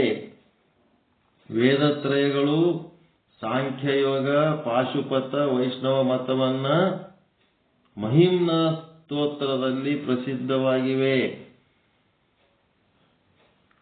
ಪೂರ್ವ ಮೀಮಾಂಸ ಅಂದ್ರೆ ಕರ್ಮ, ಉತ್ತರ ಮೀಮಾಂಸ ಅಂದ್ರೆ ನಿಮ್ದು ವೇದಾಂತ ಸಿದ್ಧಾಂತ. ವೇದಾಂತ ಸಿದ್ಧಾಂತನೇ ಉತ್ತರ ಮೀಮಾಂಸ. ಪೂರ್ವ ಮೀಮಾಂಸ ಅಂದ್ರೆ ಬರೀ ಕರ್ಮ ಹೇಳ್ತದ. ಭಾಷ್ಯ, ಈ ಶ್ಲೋಕದ ಮೇಲೆ ಒಂದು ಸಿದ್ದೇಶ್ವರ ಸ್ವಾಮಿಗಳದ್ದು ಒಂದು ಭಾಷ್ಯ. ಈ ಎಲ್ಲ ಶಾಸ್ತ್ರಗಳು ಸೃಷ್ಟಿಕ್ರಮ ವಿಚಾರದಲ್ಲಿ, ಆಚಾರ ವಿಧಿಗಳಲ್ಲಿ ಭಿನ್ನಾಭಿಪ್ರಾಯವುಳ್ಳವಾಗಿವೆ. ಒಂದ್ರಾಗ ಹೇಳಿದಂಥದ್ದು ಇನ್ನೊಂದ್ರಾಗ ಹೇಳಿಲ್ಲ. ಸೃಷ್ಟಿಯ ಕ್ರಮ ಇರೋದು ಒಂದೇ ಸೃಷ್ಟಿ ಅದ, ಮತ್ತ ಅದರದ್ದು ಕ್ರಮ ಹೇಳ್ಬೇಕಾದ್ರ ಭಿನ್ನಾಭಿಪ್ರಾಯ. ಮತ್ತು ಆಚಾರಗಳಲ್ಲಿ ಭಿನ್ನಾಭಿಪ್ರಾಯ ಅದಾವ, ವಿಚಾರಗಳಲ್ಲಿ ಭಿನ್ನಾಭಿಪ್ರಾಯ ಅದಾವ. ಭಿನ್ನ ಭಿನ್ನ ಅಭಿರುಚಿಯುಳ್ಳ ವ್ಯಕ್ತಿಗಳಿಗೆ ಅವರವರ ದೃಷ್ಟಿಯಂತೆ ಉಪಯುಕ್ತವಾಗಿವೆ. ನಿಮಗದು ಇಷ್ಟ ಇರ್ಲಕ್ಕಿಲ್ಲ. ಕರ್ಮ, ಉಪಾಸನೆ, ಜ್ಞಾನ ಒಂದೇ ನಿಮಗೆ ಇಷ್ಟ ಇರ್ಬೋದು. ಕರ್ಮನು ಇಷ್ಟಪಟ್ಟು ಮಾಡೋರು ಅದರ, ಅವ್ರಿಗೆ ಉಪಯೋಗ ಅದಾವು. ಉಪಾಸನೆಯನ್ನು ಇಷ್ಟಪಟ್ಟು ಮಾಡೋರು ಅದರ, ಅವೇನ್ ತೆಗಿಯಕ್ಕೆ ಅಲ್ಲಗಳಿಬೇಡ್ರಿ, ಅವುಗಳನ್ನ ಕಡೆಗಣಿಸಿ ಮಾತಾಡಬೇಡ್ರಿ. ಸ್ವಾಮಿಗಳದ್ದು ಹೆಂಗದ ಡೈಲಾಗ್ ಇದು ಗೊತ್ತಾ? ಸಿದ್ದೇಶ್ವರ ಸ್ವಾಮಿಗಳು ಹೇಳೋ ಮಾತು. ಸ್ವಾಮಿ ವಿವೇಕಾನಂದ ಇದ್ದಂಗೆ ಇವರೆಲ್ಲ ಸಿದ್ದೇಶ್ವರ ಸ್ವಾಮಿಗಳು. ಭಿನ್ನಾಭಿಪ್ರಾಯಗಳು ಇರ್ಬೋದು, ಆದರೂ ಭಿನ್ನ ಭಿನ್ನ ಅಭಿರುಚಿ ಉಳ್ಳಂತ ವ್ಯಕ್ತಿಗಳಿಗೆ ಅವರವರ ದೃಷ್ಟಿಯಂತೆ ಉಪಯುಕ್ತವಾಗಿವೆ. ಅರವಿಂದಾಶ್ರಮದು ಗ್ರೇಟ್ ಫಿಲಾಸಫಿ ಹೇಳಿದ್ರು. ಹೇಳಿದ್ಮೇಲೆ ಮತ್ತೆ ಬೇರೆ ಬೇರೆ ತತ್ವ ಚಿಂತನೆಯನ್ನು ಮಾಡಿದ್ಮೇಲೆ ನಮಗ ಈ ಒಂದು ಅಗಸ್ತ್ಯ ಮಹರ್ಷಿಗಳಿಗೆ ಹೆಂಗ ಕನ್ಫ್ಯೂಸ್ ಆಯ್ತು, ಅಗಸ್ತ್ಯ ಮಹರ್ಷಿಗಳಿಗೆ ಯಾವ ರೀತಿ ಕನ್ಫ್ಯೂಸ್ ಆಯ್ತು, ಅದೇ ರೀತಿ ಯಾಕೆ ಕಲ್ಯಾಣಪ್ಪವ್ರು ಕಾಣವಲ್ರು?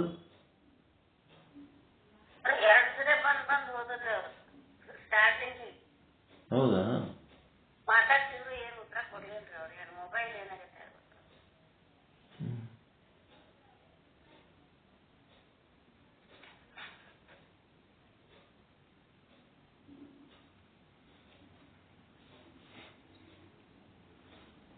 ಲಿಂಕ್ ಓಪನ್ ಆಗೋಂತಂದ್ರು ಅಷ್ಟು ಹೇಳಿ ಮತ್ತೆ ಲೆಕ್ಕ ಆಗೋದು ನೋಡಿ.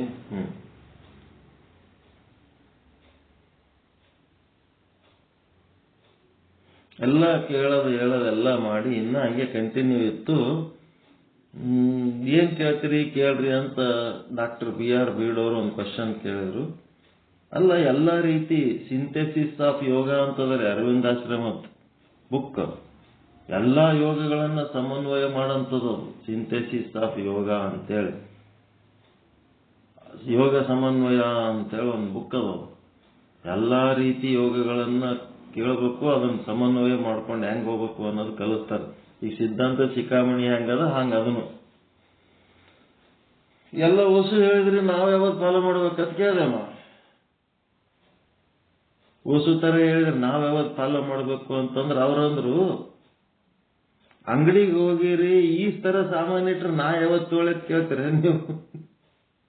ಒಂದ್ ಅಂಗಡಿಗೆ ಹೋದ್ಮೇಲೆ ಎಷ್ಟು ವೆರೈಟಿ ಸಾಮಾನುಗಳು ಇಟ್ಟಿರ್ತಾರ, ಇಷ್ಟೊಂದು ಇಟ್ಟಿರಿ, ನಾನು ಯಾವತ್ತು ತೊಗೊಳೆ, ನಿಮ್ಗೆ ಏನ್ ಬೇಕಾದ್ ತಗೋಬೇಕಪ್ಪ ಅಷ್ಟೇ. ನಿಮ್ಗೆ ಯಾವತ್ತು ಚಲೋ ಅನಿಸ್ತದ ಹತ್ತಾರೆ ಅಷ್ಟೇ. ನಿಮ್ಗೆ ಯಾವತ್ತು ಸರಿ ಅನಿಸ್ತದ, ನಿಮ್ಗೆ ಯಾವ್ದು ಅರ್ಥ ಆಗ್ತದ, ಯಾವ್ದು ಹೊಂದಾಣಿಕೆ ಆಗ್ತದ, ನಿಮ್ಮ ಗುಣ ಸ್ವಭಾವಕ್ಕೆ ಯಾವ್ದು ಚಂದ ಅನಿಸ್ತದ ಆಗ್ತದೆ. ನಾವೆಲ್ಲ ಪರಿಚಯ ಮಾಡಿಸೋದು ನಮ್ಮ ಕೆಲಸದ ನಾವು ಮಾಡಿಸ್ತೇವೆ. ಎಷ್ಟು ಸುಂದರವಾದ ಉತ್ತರ ನೋಡಿದ್ರೆ ಇದು. ನಾವ್ ಹಿಂಗೆ ಹೇಳ್ತೀವಿ ಅರವಿಂದ ಆಶ್ರಮದಾಗ ಅರವಿಂದ್ರ ಬಿಟ್ರೆ ಮತ್ತೊಂದೇನು ಮಾತಾಡಬಾರ್ದು. ಒಂದು ಅರವಿಂದರು ಅನ್ನೋ ಟೈಮ್ನಾಗ ಬರೀ ಅರವಿಂದ್ರ ಅನ್ಬೇಡ್ರಿ, ಶ್ರೀ ಅರವಿಂದರು ಅನ್ರಿ ನಮ್ಮ ಆಶ್ರಮದೊಳಗ. ಯಾಕಂದ್ರೆ ನಮ್ಮ ಆಶ್ರಮ ಅವ್ರ ಹೆಸರು ಮೇಲೆ ಅವಲ್ಲ, ಅವ್ರಿಗೊಂದು ಗೌರವ ಕೊಡಮ್ಮ, ಶ್ರೀ ಅರವಿಂದರು ಅನ್ನಾನ. ಇಷ್ಟ ಅವ್ರ ರಿಕ್ವೆಸ್ಟ್. ಉಳಿದದ್ದೇನೆ ಏನೆಲ್ಲ ಸಿದ್ಧಾಂತ ಚಿಂತನೆ ಮಾಡ್ರಿ, ನೀವು ಯಾವತ್ತು ಚಂದ ಅನಿಸ್ತೋ ಅದು ಫಾಲೋ ಮಾಡ್ರಿ. ಅದಕ್ಕೆ ಇಲ್ಲಿ ಇವ್ರ ಭಾಷ್ಯದೊಳಗೆ ಹೆಂಗದ ಅಂತಂದ್ರೆ, ಈ ಎಲ್ಲ ಶಾಸ್ತ್ರಗಳು ಸೃಷ್ಟಿಯ ಕ್ರಮದಲ್ಲಿ, ಆಚಾರಗಳಲ್ಲಿ, ವಿಧಿವಿಧಾನಗಳಲ್ಲಿ ಭಿನ್ನಾಭಿಪ್ರಾಯ ಉಳ್ಳವಾಗಿದ್ದರೂ ಭಿನ್ನ ಭಿನ್ನ ಅಭಿರುಚಿ ಉಳ್ಳ ವ್ಯಕ್ತಿಗಳಿಗೆ ಅವರವರ ದೃಷ್ಟಿಯಂತೆ ಉಪಯುಕ್ತವಾಗಿವೆ. ಅವರವರಿಗೆ ಉಪಯೋಗ ಅದಾವ. ಅವೇನು ಯಾರಿಗೇನು ನಿಮಗೆ ಚಂದ ಉಪಯೋಗ ಇರ್ಲಿಕ್ಕಿಲ್ಲ, ಅವು ಬೇರೆಯವ್ರಿಗೆ ಉಪಯೋಗ ಆಗೋದಿಲ್ಲ. ನಿಮಗೆ ಉಪಯೋಗ ಇರ್ಲಿಕ್ಕಿಲ್ಲ, ಬೇರೆಯವ್ರಿಗೆ ಉಪಯೋಗ ಆಗೋದಿಲ್ಲ. ಹೀಗಾಗಿ ಆಳವಾಗಿ ವಿಚಾರಿಸಿದರೆ ಯಾವ ಶಾಸ್ತ್ರವೂ ತನ್ನಷ್ಟಕ್ಕೆ ತಾನು ಪರಿಪೂರ್ಣವಾಗಿಲ್ಲ. ಹೆಂಗದ ಇದು? ಆಳವಾಗಿ ವಿಚಾರಿಸಿದಾಗ ಯಾವ ಶಾಸ್ತ್ರನೂ ತನ್ನಷ್ಟಕ್ಕೆ ತಾನು ಪರಿಪೂರ್ಣವಾಗಿಲ್ಲ. ಪರಿಪೂರ್ಣ ಯಾರು? ಪರಮಾತ್ಮ ಒಬ್ಬನೇ ಪರಿಪೂರ್ಣ, ಉಳಿದುದೇನು ಪರಿಪೂರ್ಣ ಇಲ್ಲ. ವೇದ ಮತ್ತು ಶಾಸ್ತ್ರಗಳು ವ್ಯಾವಹಾರಿಕ ಸತ್ಯಗಳು, ಪರಮಾತ್ಮ ಒಬ್ಬನೇ ಪಾರಮಾರ್ಥಿಕ ಸತ್ಯ. ವೇದ ಶಾಸ್ತ್ರಗಳು ಗುರು ಮತ್ತು ವೇದ ಅವು ಏನಾದ್ರು ಹುಡುಕಾಡಿಕೆ, ಗುರು ಚಲೋ ಇಲ್ಲತ್ತ, ಗುರು ಪರಿಪೂರ್ಣ ಇಲ್ಲ, ವೇದನು ಪರಿಪೂರ್ಣ ಇಲ್ಲ. ಅದ್ರಲ್ಲಿಂತ ನಿಮ್ಮ ಹಣೆ ಬರ್ಕ ಎಂತ ಗುರು ಸಿಕ್ಕನ, ಎಂತ ವೇದ ಸಿಕ್ಕದ, ಅದ್ರ ಪ್ರಕಾರ ನಿಮ್ ಪ್ರಾರಬ್ಧದಾಗ ಏನದ ಅಷ್ಟ ಜ್ಞಾನ ಸಿಗ್ತು. ಅದಕ್ಕಿಂತ ಹೆಚ್ಚಿನ ಈ ಕೊಡೋನ್ ಕೈಯಾಗೂ ಇಲ್ಲ, ತೊಳೋನ್ ಕೈಯಾಗೂ ಇಲ್ಲ. ಪ್ರಯತ್ನ ಮಾಡೋದಷ್ಟು ನಮ್ಮ ಕೆಲಸದ ಮಾಡ್ಕೊತಿರ್ಬೇಕಷ್ಟೇ. ಅದಕ್ಕೆ ವೇದ ಮತ್ತು ಗುರು ಏನ್ ಮಾಡಿದ್ರು ಇವು ಪರಿಪೂರ್ಣ ಅಲ್ಲ. ಇವೇನದವ ವ್ಯಾವಹಾರಿಕ ಸತ್ಯಗಳಷ್ಟೇ, ಪಾರಮಾರ್ಥಿಕ ಸತ್ಯಗಳು ಅಲ್ಲ. ಹೀಗೆಂದ ಮಾತ್ರಕ್ಕೆ ಅವು ನಿರುಪಯುಕ್ತವೆಂದು ಭಾವಿಸಕೂಡದು. ಇಂಪರ್ಫೆಕ್ಟ್ ಅದಾವ ಅನ್ಬಹುದು, ಆದ್ರೆ ಯೂಸ್ಲೆಸ್ ಅದಾವ ಅಂತ ಅಂದಕ್ ಬರಂಗಿಲ್ಲ. ಉಪಯೋಗ ಇಲ್ಲ ಅನ್ನಂಗಿಲ್ಲ, ನಿಷ್ಪ್ರಯೋಜಕ ಅನ್ನಂಗಿಲ್ಲ. ಈ ಮೊದಲೇ ಹೇಳಿದಂತೆ ಆಯಾ ವ್ಯಕ್ತಿಗೆ ಆಯಾ ಸಮಯ ಸಂದರ್ಭಗಳಿಗೆ ಅನುಗುಣವಾಗಿ ಸನ್ಮಾರ್ಗ ತೋರುವ ಶಾಸ್ತ್ರಗಳು ಆಗಿವೆ.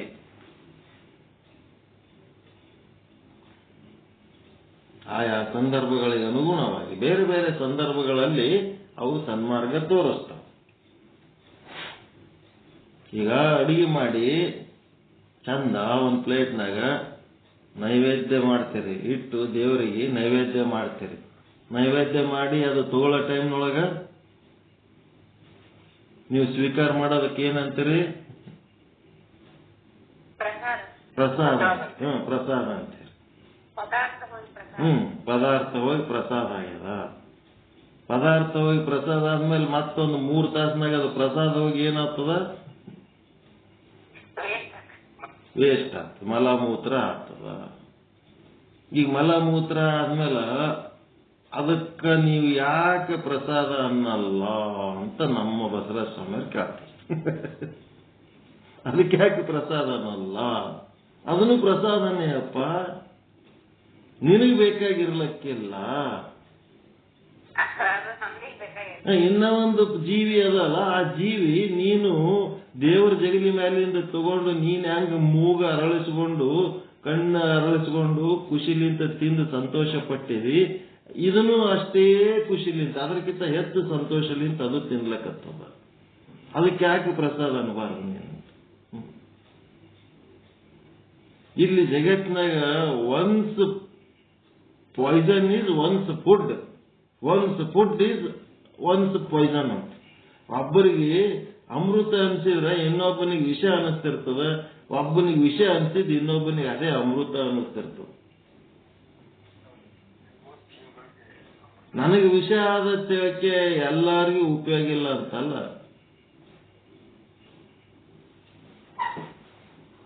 ಹೀಗಾಗಿ ಸ್ವಾಮಿ ವಿವೇಕಾನಂದರು ಏನ್ ಹೇಳ್ತಾರ, ನಿಮಗೆ ಯಾವುದರ ಬಗ್ಗೆ ಏನೇನು ಅನುಭವವಿಲ್ಲವೋ ಆ ವಿಷಯದ ಬಗ್ಗೆ ಕಡೆಗಣಿಸಿ ಮಾತನಾಡಬೇಡ, ಆ ವಿಷಯವನ್ನು ಅಲ್ಲಗಳೆಯಲು ಹೋಗಬೇಡ. ಯಾಕಂದರೆ ನಿನಗೆ ಗೊತ್ತಿಲ್ಲದ ವಿಷಯದಲ್ಲಿ ಇತರರು ಪರಿಣಿತರಿದ್ದಾರೆ, ಇತರರು ಅನುಭವಿಗಳದರ.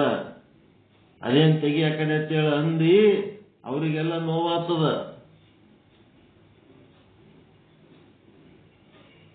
ಆಗ್ತದ ಇಲ್ರಿ?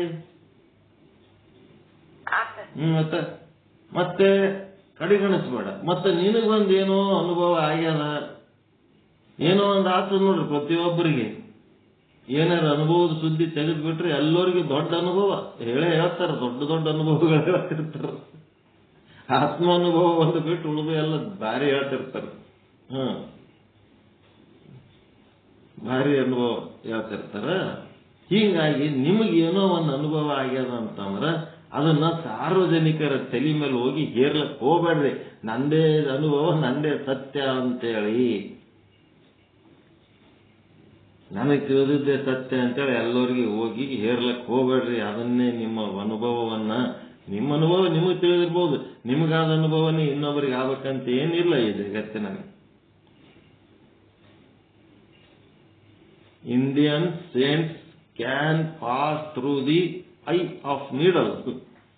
ಭಾರತೀಯ ಸಂತರು ಹೆಂಗದಾರ ಅಂತಂದ್ರ ಒಂದು ಸೂಜೆಯ ಕಣ್ಣಿರ್ತದವ್ರಿ, ಹಿಂದೆ ದಾರ ಪೋಣಿಸೋದು, ಆ ಕಣ್ಣಿನಾಗಿಂದ ಆಯ್ಸಿ ಈ ಕಡೆದ ಆ ಕಡೆ ಹೋಗ್ತಾರಂತ, ಪಾರಾತಾರಂತ. ಅಂದ ಸಂತರಂದಾರ ನಮ್ಮ ದೇಶದಾಗ. ಅದ್ಯಾಂಗ ಸೂಜಿ ಕಣ್ಣಾಗಿಂದ ಪಾರಾತಾರ ತೆಗಿ ಆ ಕಡೆ ಅಂದ್ರ ಹಂಗ ಮಾತಾಡ್ಬೇಡ ಅಂತ ಹೇಳ್ತಾರೆ. ನಿನಗದು ಒಪ್ಕೊಳಕ್ ಆಲಿಲ್ಲ ಅಂತಂದ್ರೆ ಸುಮ್ಮಿದ್ ಬಿಡು, ಅಲ್ಲಗಳದು ಮಾತಾಡ್ಲಕ್ ಹೋಗ್ಬೇಡ. ಗೌತಮ ಋಷಿಗೆ ನಸಿಕನಾಗ ಎಬ್ಬಿಸಿ ಕಳಿಸ್ತಾರ. ಚಂದ್ರ ಇಂದ್ರ ಇಬ್ರು ಬಂದು ಚಂದ್ರ ಕೋಳಿಯಾಗಿ ಕೂಗ್ತಾನ. ಗೌತಮ ಋಷಿ ಏನ್ ಮಾಡ್ತಾನ, ನಸಿಕ್ನಾಗ ಕೋಳಿ ಕೂಗಿದ ಕೂಡ್ಲೇನೆ ನದಿಗೆ ಸ್ನಾನಕ್ಕೆ ಹೋಗ್ತಿರ್ತಾನ. ಅವ ಎದ್ದು ನದಿ ಸ್ನಾನಕ್ಕೆ ಹೋಗ್ತಾನ. ಇಂದ್ರ ಅಹಲ್ಯನ ಜೊತೆಗೆ ಸಂಭೋಗ ಮಾಡ್ಲಕ್ ಬಂದಿರ್ತಾನ. ಅವಾಗ ಅವ ಇಂದ್ರ ತಂದು ಏನು ಗದ್ದಲ ಮಾಡ್ಬೇಕು ಮಾಡಿಬಿಡ್ತಾನ. ಪಾಪ ಅವ ಗೌತಮ ಋಷಿ ಡ್ರೆಸ್ ಹಾಕೊಂಡಿದ್ದಕ್ಕೆ ಆಕೆ ತನ್ನ ಗಾಂಡನೆ ಅಂತ ತಿಳ್ಕೊಂಡಿರ್ತಾಳ ಆಕೆ. ಅವ ಅಲ್ಲಿ ಸ್ನಾನ ಮಾಡ್ಲಕ್ ಹೋದಾಗ ವಾತಾವರಣಗಳು ಎಲ್ಲ ಗಾಳಿ ವಾತಾವರಣ ಎಲ್ಲ ಚೇಂಜ್ ಅನಿಸಿ ಅವನು ಇನ್ನ ಟೈಮ್ ಆಗಿಲ್ಲ, ಇದು ಯಾಕೆ ಕೋಳಿ ಅಡ್ವಾನ್ಸ್ ಕೂಗ್ತು ಅಂತ ಹೇಳಕ್ಕೆ ಮತ್ತಂಗೆ ವಾಪಸ್ ಬಂದ್ಬಿಡ್ತಾನ. ವಾಪಸ್ ಬಂದ್ ಬಾಗಿಲ ಬಡಿದ್ರೆ ಒಳಗೆ ಇಂದ್ರ ಸಿಕ್ಕೊಂಡ್ಬಿಡ್ತಾನ. ಈಗ ಇಂದ್ರ ಏನ್ ಮಾಡ್ಬೇಕು, ಇವನ್ ಕೈಯಾಗ ಸಿಕ್ಕರೆ ಶಾಪ ಕೊಡ್ತಾನ, ಭಾರಿ ದೊಡ್ಡ ತಪಸ್ವಿ ಅದನ್ನ, ಏನ್ ಮಾಡ್ಬೇಕಂತೇಳಿ ಇಂದ್ರ ಒಂದು ನೊಣದ ರೂಪ ತಾಳಿ ಬಚ್ಚಲ್ ಮೋವರೆ ಅಂತ ಹೊರಗೆ ಹೋಗ್ತಾನ. ಬಚ್ಚಲ್ಮವರಿಂದ ಹೊರಗೆ ಹೋಗ್ತಾನೆ. ದೇವೇಂದ್ರ, ಇದು ನಮ್ಮ ದೇಶದ ದೇವತೆಗಳ ಹಣೆ ಬರೆಯುತ್ತೆ. ಇವೆಲ್ಲ ಕಥೆಗಳು ಕೇಳಿದ್ರಿ ಅಂತಂದ್ರೆ ಯಾವ ದೇವತೆಗಳಿಗೂ ಪೂಜೆ ಮಾಡ್ಲಕ್ ಮನಸ್ಸು ಬರಂಗಿಲ್ಲ, ನೆನೆಸ್ಲಕ್ಕೂ ಮನಸ್ಸು ಬರಂಗಿಲ್ಲ. ಈ ಮನುಷ್ಯರಿಗಿಂತ ಅವರು ಗದ್ದಲ ಬಹಳ ಅದಾವ.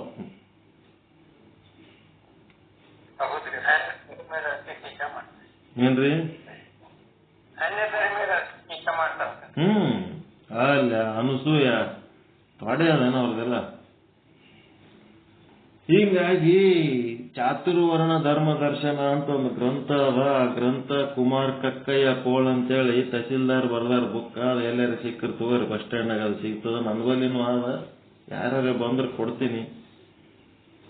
10 ಸಾರಿ ಓದ್ತೀರಿ ಅದು ಬುಕ್. ದೇವತೆಗಳ ಚರಿತ್ರೆ ಎಷ್ಟು ಹೀನ ಅದ ಅಂತ.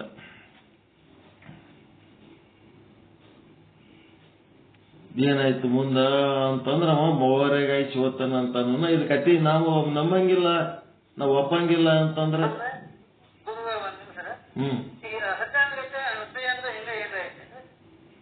ಅನಸೂಯ ಅಂದ ಏನದ ಅಂತಂದ್ರ ಆಕಿ ಪಾತಿವೃತ್ಯದ ಬಲದಿಂದ ಸಮಾಜ ಸೇವೆ ಮಾಡ್ತಿರ್ತಾಳ. ಸಮಾಜ ಸೇವೆ ಮಾಡೋ ಟೈಮ್ನೊಳಗ ಬಹಳ ಪಾಪ್ಯುಲರ್ ಆಗಿಬಿಡ್ತಾಳ ಆಕಿ. ಭೂಲೋಕದಾಗ ಯಾರು ಏನ್ ಬೇಡಿದ್ದು ಕೊಡಂಗ ಆಗಿಬಿಡ್ತಾಳ. ಅವಾಗ ನಾರದ ಏನ್ ಮಾಡ್ತಾನ, 3 ಲೋಕದ ವಾರ್ತೆಯನ್ನ ತಗೊಂಡೋಗಿ ಲಕ್ಷ್ಮೀ ಸರಸ್ವತಿ ಪಾರ್ವತಿಗೆ ಹೇಳ್ಬಿಡ್ತಾನ.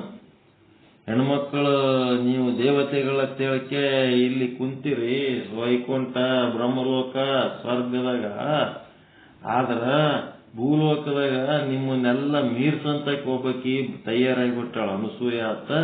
ಗಂಡಂದು ಪಾದ ತೊಳೆದು ನೀರು ಸಿಂಪಡಿಸಿದ್ರೆ ಸಾಕು, ಯಾರು ಏನ್ ಬೇಡ್ತಾರ ಅದು ಕೆಲಸ ಆಗ್ಲಕತ್ತದ.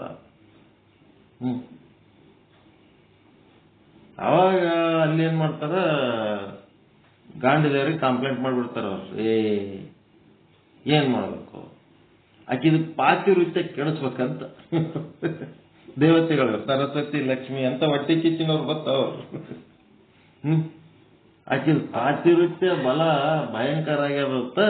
ಆಕಿದ ಪಾತಿವೃತ್ಯ ಕೆಡಿಸಿಬಿಡ್ಬೇಕು ನೀವು ಹೋಗಿ ಹೆಂಗಾರೆ ಮಾಡಿ.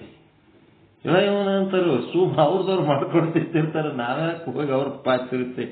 ಇಲ್ಲ, ನಮ್ಮ ಪ್ರಭಾವ ಜಗತ್ತಿನ ಕಡಿಮೆ ಆಗ್ತದ, ಆಕಿದೇ ಹೆಚ್ಚಾಗ್ತದ, ಅದ್ರ ಸಲುವಾಗಿ ಆಕೆ ಪಾತಿವೃತ್ಯ ಕೆಡಿಸ್ಬೇಕು ನೀವು ಹೋಗಿ.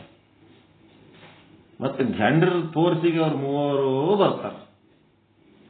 ಬಂದು ಭವತಿ ವಿಚಾಂದೆ ಆಯ್ತು, ಗಂಡನ ಪಾದ ಪೂಜೆ ನಡೆದದ, ಮುಗಿನ ಬರ್ತೀನಿ ಅಂತಾಳ. ಮುಗಿಸ್ಕೊಂಡು ಬಂದ ಮೇಲೆ ಒಳಗೆ ಕರಿತಾಳ. ಜಂಗಮೋಪಚಾರ, ಜಂಗಮರ ವೇಷ ಧರಿಸಿ ಬಂದಿರ್ತಾರ. ಅವ್ರಿಗೇನು ಉಪಚಾರ ಮಾಡ್ಬೇಕು ಎಲ್ಲ ಮಾಡ್ಬೇಕಾದಾಗ ಎಲ್ಲ ತಯಾರು ಮಾಡಿ ನೈವೇದ್ಯ ಮಾಡಿ ಮುಂದೆ ಇಟ್ಟಿರ್ತಾರ. ಗುರುಲಿಂಗ ಜಂಗಮಕ್ಕೆ ಒಕ್ಕದ ಎಲ್ಲ ಅಡಿಗೆ ಮಾಡಿ ನೀಡಿರ್ತಾರ. ಅವ್ರು ಏನಂತಾರ, ನಾವು ನೀ ಅಡಿಗೆ ಮಾಡಿರ್ಬೋದು, ನೀಡ್ಬೇಕಾದ್ರೆ ಮಾತ್ರ ನೀನೇನ್ ಮಾಡ್ಬೇಕು, ನಮ್ಮ ಉಣಸಾಗ ಬೆತ್ತಗಾಗಿ ಉಣಿಸ್ಬೇಕಂತಾರ ಅವ್ರು.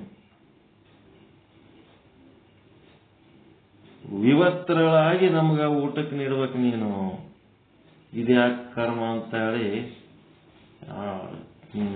ಆಯ್ತಂತಾಳ. ಓಕೆ ಅಂತ ಓಕೆ ಅಂದ್ ಏನ್ ಮಾಡ್ಬಿಡ್ತಾಳ, ಆ ಗಂಡನ ಪಾದೋದಕ್ಕೆ ತಗೊಂಡು ಆ 3 ಬ್ರಹ್ಮ ವಿಷ್ಣು ರುದ್ರ 3 ಸಿಂಪಡಿಸ್ಬಿಡ್ತಾಳ. 3 ಸಣ್ಣ ಕೂಸುಗಳಾಗ್ಬಿಡ್ತಾವ. ವಿವಸ್ತ್ರಳಾಗಿ ಆ 3 ಕೂಸುಗಳಿಗೆ ಹಾಲು ಕುಡಿಸ್ತಾಳೆ. ಗೊತ್ತದಲ್ಲ ಕತ್ತಿ ನಿಮಗಿಲ್ಲ?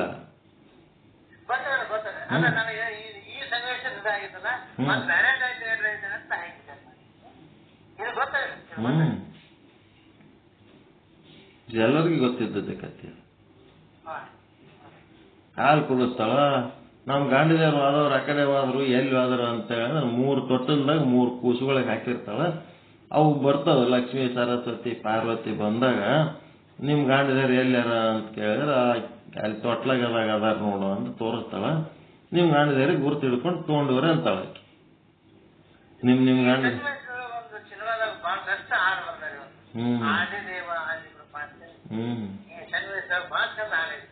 ತಮ್ಮ ಗಂಡದಾರಿಗೆ ಗುರುತಿಸ್ಕೋಬೇಕಾದ್ರೆ ಮತ್ತಾಕಿ ಕಾಲಿಗೆ ಬಿದ್ದು ರಿಕ್ವೆಸ್ಟ್ ಮಾಡಿಕೊಂಡು ಮತ್ತೆ ಹೊಳ್ಳಿ ಮೂಲ ರೂಪಕ್ಕೆ ತಗೊಂಡು ಹೋಗಿ ಮಾಡ್ಕೊತಾರೆ. ಏನೇ ಇರಲಿ, ಈಗೇನಾಯ್ತು, ಯಾವುದು ಪರಿಪೂರ್ಣ ಇಲ್ಲ, ಪರಮಾತ್ಮ ಒಬ್ಬನೇ ಪರಿಪೂರ್ಣ. ಯಾವುದೇ ಶಾಸ್ತ್ರ ಆಳವಾಗಿ ವಿಚಾರ ಮಾಡಲಾಗಿ ಅವು ಪರಿಪೂರ್ಣವಾಗಿಲ್ಲ. ದ್ವೈತ ಇರ್ಬೋದು, ಅದ್ವೈತ ಇರ್ಬೋದು, ವಿಶಿಷ್ಟಾದ್ವೈತ ಇರ್ಬೋದು, ಶಕ್ತಿ ವಿಶಿಷ್ಟಾದ್ವೈತ ಇರ್ಬೋದು, ಯಾವುದೂ ಪರಿಪೂರ್ಣ ಇತ್ತಂತಂದ್ರೆ ಓಸು ಮಂದಿ ಫಾಲೋ ಮಾಡ್ತಿದ್ರು. ಯಾವುದೇ ಒಂದು ಸಿದ್ಧಾಂತ ಪರಿಪೂರ್ಣ ಇದ್ರೆ ಎಲ್ಲರೂ ಫಾಲೋ ಮಾಡ್ತಿದ್ರು. ಆದ್ರೆ ಪರಿಪೂರ್ಣ ಇಲ್ಲದಕ್ಕ ಯಾರಿಗದು ಸರಿ ಅನ್ಸದ ಅವ್ರಷ್ಟೇ ಫಾಲೋ ಮಾಡ್ಲಿಕ್ಕತ್ತಾರ. ಪರಮಾತ್ಮನನ್ನ ಪರಿಪೂರ್ಣ ಇದ್ದದಕ್ಕೆ ಎಲ್ಲರೂ ಫಾಲೋ ಮಾಡ್ತಾರ. ಮತ್ತ ನಾಸ್ತಿಕರು ಫಾಲೋ ಮಾಡಲ್ಲಲ್ರಿ ಅಂತಂದ್ರ ನಾಸ್ತಿಕರೇ ಆಸ್ತಿಕರಿಗಿಂತ ಹೆಚ್ಚು ನೆನೆಸ್ತಾರ ಅವನಿಗೆ, ಪರಮಾತ್ಮಗೆ. ಅವನಿಗೆ ವಿರುದ್ಧ ಮಾಡ್ಬೇಕಾದ್ರೆ ಅವನಿಗೆ ಯಾವಾಗಲೂ ನೆನೆಸ್ತಾರ. ಅವನಿಗೆ ಭಕ್ತಿ ಮಾಡೋರು ಭಕ್ತಿ ಮಾಡಾಗಷ್ಟೇ ನೆನೆಸಿ ಆಮೇಲೆ ಮರ್ತು ಬಿಡ್ತಾರ.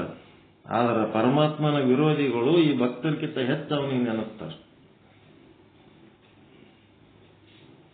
ಹೀಗಾಗಿ ಯಾವೂ ಪರಿಪೂರ್ಣ ಅಲ್ಲ. ನಾವು ನಮ್ಗೆ ಯಾವತ್ತು ಚಲೋ ಅನ್ನಿಸ್ತದ ಅದು ತಗೊಂಡ್ಕೆ ಸುಮ್ ಹಿಡ್ಕೊಂಡು ಓದ್ಕೊತ್ ಕುಂದಿರ್ಬೇಕು. ಹೀಗೆಂದ ಮಾತ್ರಕ್ಕೆ ಅವು ನಿರುಪಯುಕ್ತ ಎಂದು ಭಾವಿಸಕೂಡದು. ಈ ಮೊದಲೇ ಹೇಳಿದಂತೆ ಆಯಾ ವ್ಯಕ್ತಿಗೆ ಆಯಾ ಸಮಯ ಸಂದರ್ಭಗಳಿಗೆ ಅನುಗುಣವಾಗಿ ಸನ್ಮಾರ್ಗ ತೋರುವ ಶಾಸ್ತ್ರಗಳು ಆಗಿವೆ. ಎಷ್ಟೈತೆ ಟೈಮ? 10:30 ಆಯಿತು. ವೇದ ಪ್ರಧಾನ ಸರ್ವೇಷಾಂ ಸಾಂಖ್ಯಾದೀನ ಮಹಾಮುನೆ ವೇದಾನುಸರಣದೇಶಾಂ ಪ್ರಾಮಾಣ್ಯಂ ಇತಿ ನಿಶ್ಚಿತಂ. ವೇದವು ಶತಶತಮಾನಗಳಿಂದ ಅವ್ಯಾಹತವಾಗಿ ಬೆಳಗುತ್ತಲಿರುವ ದೀಪ. ಪರಮಾತ್ಮನ ಪದಕಮಲಗಳಿಂದ ಧಾರಾಕಾರವಾಗಿ ಭುವಿಗಿಳಿದು ಬಂದ ಜ್ಞಾನ ಸಿಂಧು. ವಿಷಯ ವ್ಯಾಮೋಹ ನೀಗಿ ಸ್ವಚ್ಛಂದ ಆತ್ಮಾಕಾಶದಲ್ಲಿ ವಿಹರಿಸಿದ ಋಷಿಗಳ ಅನುಭವ ವಚನ ಪ್ರವಾಹ. ಅದರಲ್ಲಿ ಮಿಂದವರು ಪಾವನರು, ಅದರ ರಸಪಾನ ಮಾಡಿದವರು ಕೃತಜ್ಞರು.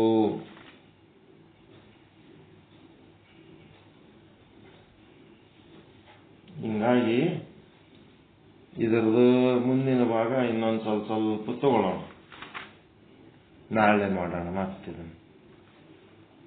ಎಲ್ಲ ಇವರು ಡಿಟೇಲ್ ಬರ್ದಾರ ಒಂದು ಸ್ವಲ್ಪ ಹಂಗೆ. ನಾವು ಸ್ವಲ್ಪ ಡಿಟೇಲ್ ಹೇಳಮಂತ ಹೋಗಿವಿ. ಇದ್ರೊಳಗೆ ಅದ ರೀ ಸಂಕ್ಷಿಪ್ತವಾಗಿ ಅರ್ಥ ಅದ. ಇದ್ರಾಗ ಇದೇ ಬುಕ್ನಾಗೆ ಅದ ಮುಂದಿನ ಪೇಜ್ದೊಳಗೆ. ನೀವು ಹೇಳ್ದಂಗೆ ಸಂಕ್ಷಿಪ್ತ ಮಾಡ್ಕೊಂಡು ಹೋಗ್ಬಿಡಮ್. ಇವು ಸಂಕ್ಷಿಪ್ತನೇ ಬರ್ದಾರ ಇಲ್ಲ ಅದ ಮುಂದಿನ ಪೇಜ್ನೊಳಗೆ. ಇದ್ರ ಮುಂದಿನ ಭಾಗ ಮತ್ತೆ ನಾಳೆ ನಾವು ಚರ್ಚೆ ಮಾಡೋಣ. ಇವತ್ತು ನಾವು ತಿಳ್ಕೊಂಡದ್ದು ಏನಪ್ಪಾ ಅಂತಂದ್ರೆ, ಶಾಸ್ತ್ರಗಳಲ್ಲಿ ಸೃಷ್ಟಿಯ ಕ್ರಮ ಮತ್ತು ಆಚಾರ ವಿಚಾರಗಳಲ್ಲಿ ಭಿನ್ನಾಭಿಪ್ರಾಯ ಅದಾವ. ಆಯಾ ಅಭಿರುಚಿಗೆ ತಕ್ಕಂತೆ ಆಯಾ ವ್ಯಕ್ತಿಗಳಿಗೆ ಅವು ಉಪಯುಕ್ತ ಅದಾವ. ಅವು ಯಾವ ಶಾಸ್ತ್ರಗಳು ತಮ್ಮಷ್ಟಕ್ಕೆ ತಾವು ಪರಿಪೂರ್ಣವಾಗಿಲ್ಲ. ಹೀಗೆಂದ ಮಾತ್ರಕ್ಕೆ ಅವು ನಿರುಪಯುಕ್ತ ಎಂದು ಭಾವಿಸಕೂಡದು. ಈ ಮೊದಲೇ ಹೇಳಿದಂತೆ ಆಯಾ ವ್ಯಕ್ತಿಗೆ ಆಯಾ ಸಮಯ ಸಂದರ್ಭಗಳಿಗೆ ಸನ್ಮಾರ್ಗ ತೋರುವ ಶಾಸ್ತ್ರಗಳಾಗಿವೆ. ನೋಡ್ರಿ, ಇದೆಲ್ಲ ಹೇಳೋದು ಒಂದೇ. ಸಿದ್ದೇಶ್ವರ ಸ್ವಾಮಿಗಳ ಭಾಷ್ಯದೊಳಗಿನ ವಾಕ್ಯಗಳು ಓದೋದು ಒಂದೇ. ಹೆಂಗ್ ಬ್ಯಾಲೆನ್ಸ್ ಮಾಡ್ತಾರೆ ನೋಡ್ರಿ ಎಲ್ಲರಿಗೆ ಅವರು. ಯಾರ್ಯಾರು ಯೋಗ ಮಾಡೋರಿಗೆ ನೋಡಿ ಏನಾರೆ ಅನ್ನೋದು, ಯೋಗಾಸನ ಮಾಡೋರಿಗೆ ಹೋಗೋರಿಗೆ ಏನಾರೆ ಅನ್ನೋದು, ಶ್ರೀಶೈಲಕ್ಕೆ ಹೋಗೋರಿಗೆ ನೋಡಿ ಏನಾರೆ ಅನ್ನೋದು, ಯಜ್ಞ ಹೋಮ ಮಾಡೋರಿಗೆ ನೋಡಿ ಏನಾರೆ ಅನ್ನೋದು, ಅವೆಲ್ಲ ಬೇಡ ಅಂತಾರ ಅವ್ರು. ಯಾರ್ಯಾರು ಏನೇನು ಮಾಡ್ಬೇಕು ಮಾಡ್ತಿರ್ತಾರ. ಅವ್ರವ್ರ ಶ್ರದ್ಧೆಗಳಿಗೆ ತಕ್ಕಂತೆ ಅವ್ರು ಮಾಡ್ತಿರ್ತಾರೆ. ನೀನು ಶ್ರದ್ಧೆಗೆ ತಕ್ಕಂತೆ ನೀನ್ ಏನ್ ಬೇಕು ಮಾಡು. ಯಾರಿಗೆ ಸುಮ್ಮನೆ ಟೀಕೆ ಮಾಡಬೇಡ, ಅಸಹ್ಯ ಪಡಬೇಡ, ಅನ್ಯರಿಗೆ ಅಸಹ್ಯ ಪಡಬೇಡ ಅಂತೇಳಿ ಒಳ್ಳೆ ವಿಚಾರಗಳು ಹೇಳ್ಯಾರ. ಮತ್ತೇನ್ರಿ ಹೇಳ್ಬೇಕ? ಯಾರಿಗೆ ಏನಾರು ಮಾತಾಡ್ಬೇಕಾ ನಾವು ಹೇಳಿದ ವಿಚಾರದ ಬಗ್ಗೆ?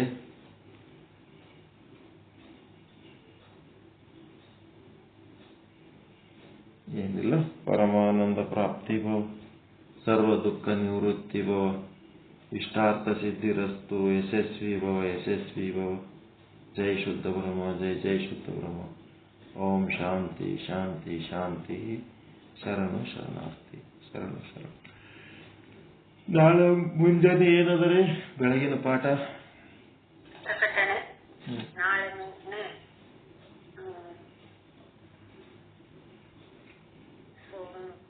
ಸೋಮವಾರ ವಚನ ಗಾಯನ, ಆಮೇಲೆ ವೇದಘೋಷ, ಆಮೇಲೆ ಶ್ರೀ ವಿಚಾರಗಳ ಚಂದ್ರೋದಯ ಐತೆ ನಾಳೆ. ಆಮೇಲೆ ಗುರುಗಳಿಂದ ಶ್ರೀ ವಿಚಾರ ಸಾಗರದ ವಿಚಾರ ತಿಳಿಸ್ಕೊಡ್ತಾರೆ. ಆಮೇಲೆ ಮಧ್ಯಾಹ್ನ 1 ಗಂಟೆಗೆ ಶ್ರೀ ಭಗವದ್ಗೀತೆಯ ಪಾರಾಯಣ, 4 ಗಂಟೆಗೆ ಶ್ರೀ ಸಿದ್ಧಾಂತ ಶಿಖಾಮಣಿಯ ವಿಶ್ಲೇಷಣೆ ಶ್ರೀ ಪ್ರಕಾಶ್ ಕಂಬಿಗುರುಗಳಿಂದ. ಆಮೇಲೆ ರಾತ್ರಿ 8:30ರಿಂದ ಶ್ರೀಮದ್ ಭಾಗವತ ಮತ್ತು ಶ್ರೀ ಸಿದ್ಧಾಂತ ಶಿಖಾಮಣಿ ಗುರುಗಳಿಂದ ಇರ್ತಾರೆ. ನಾಳೆ ಸಾಯಂಕಾಲ ಸಿದ್ಧಾಂತ ಶಿಖಾಮಣಿ ತೋತಿರಲ್ರಿ ಕಂಬಿ ಗುರುಗಳೇ? ಸೋಮವಾರ ಸಾಯಂಕಾಲ ಅದ್ಭುತ. ಬಟ್ ಲಿಂಕ್ ಕಳಿಸ್ರಿ ಎಲ್ಲರಿಗೆ. ಅಂತೂ ಕಳ್ಸಕತ್ತೀರಲ್ಲ ನೀವಂತೂ ರೆಗ್ಯುಲರ್ ಆಗಿ ಕಳಿಸ್ಲಿಕ್ಕತ್ತೀರಿ. ಓಕೆ, ಒಳ್ಳೆಯದಾಗಲಿ.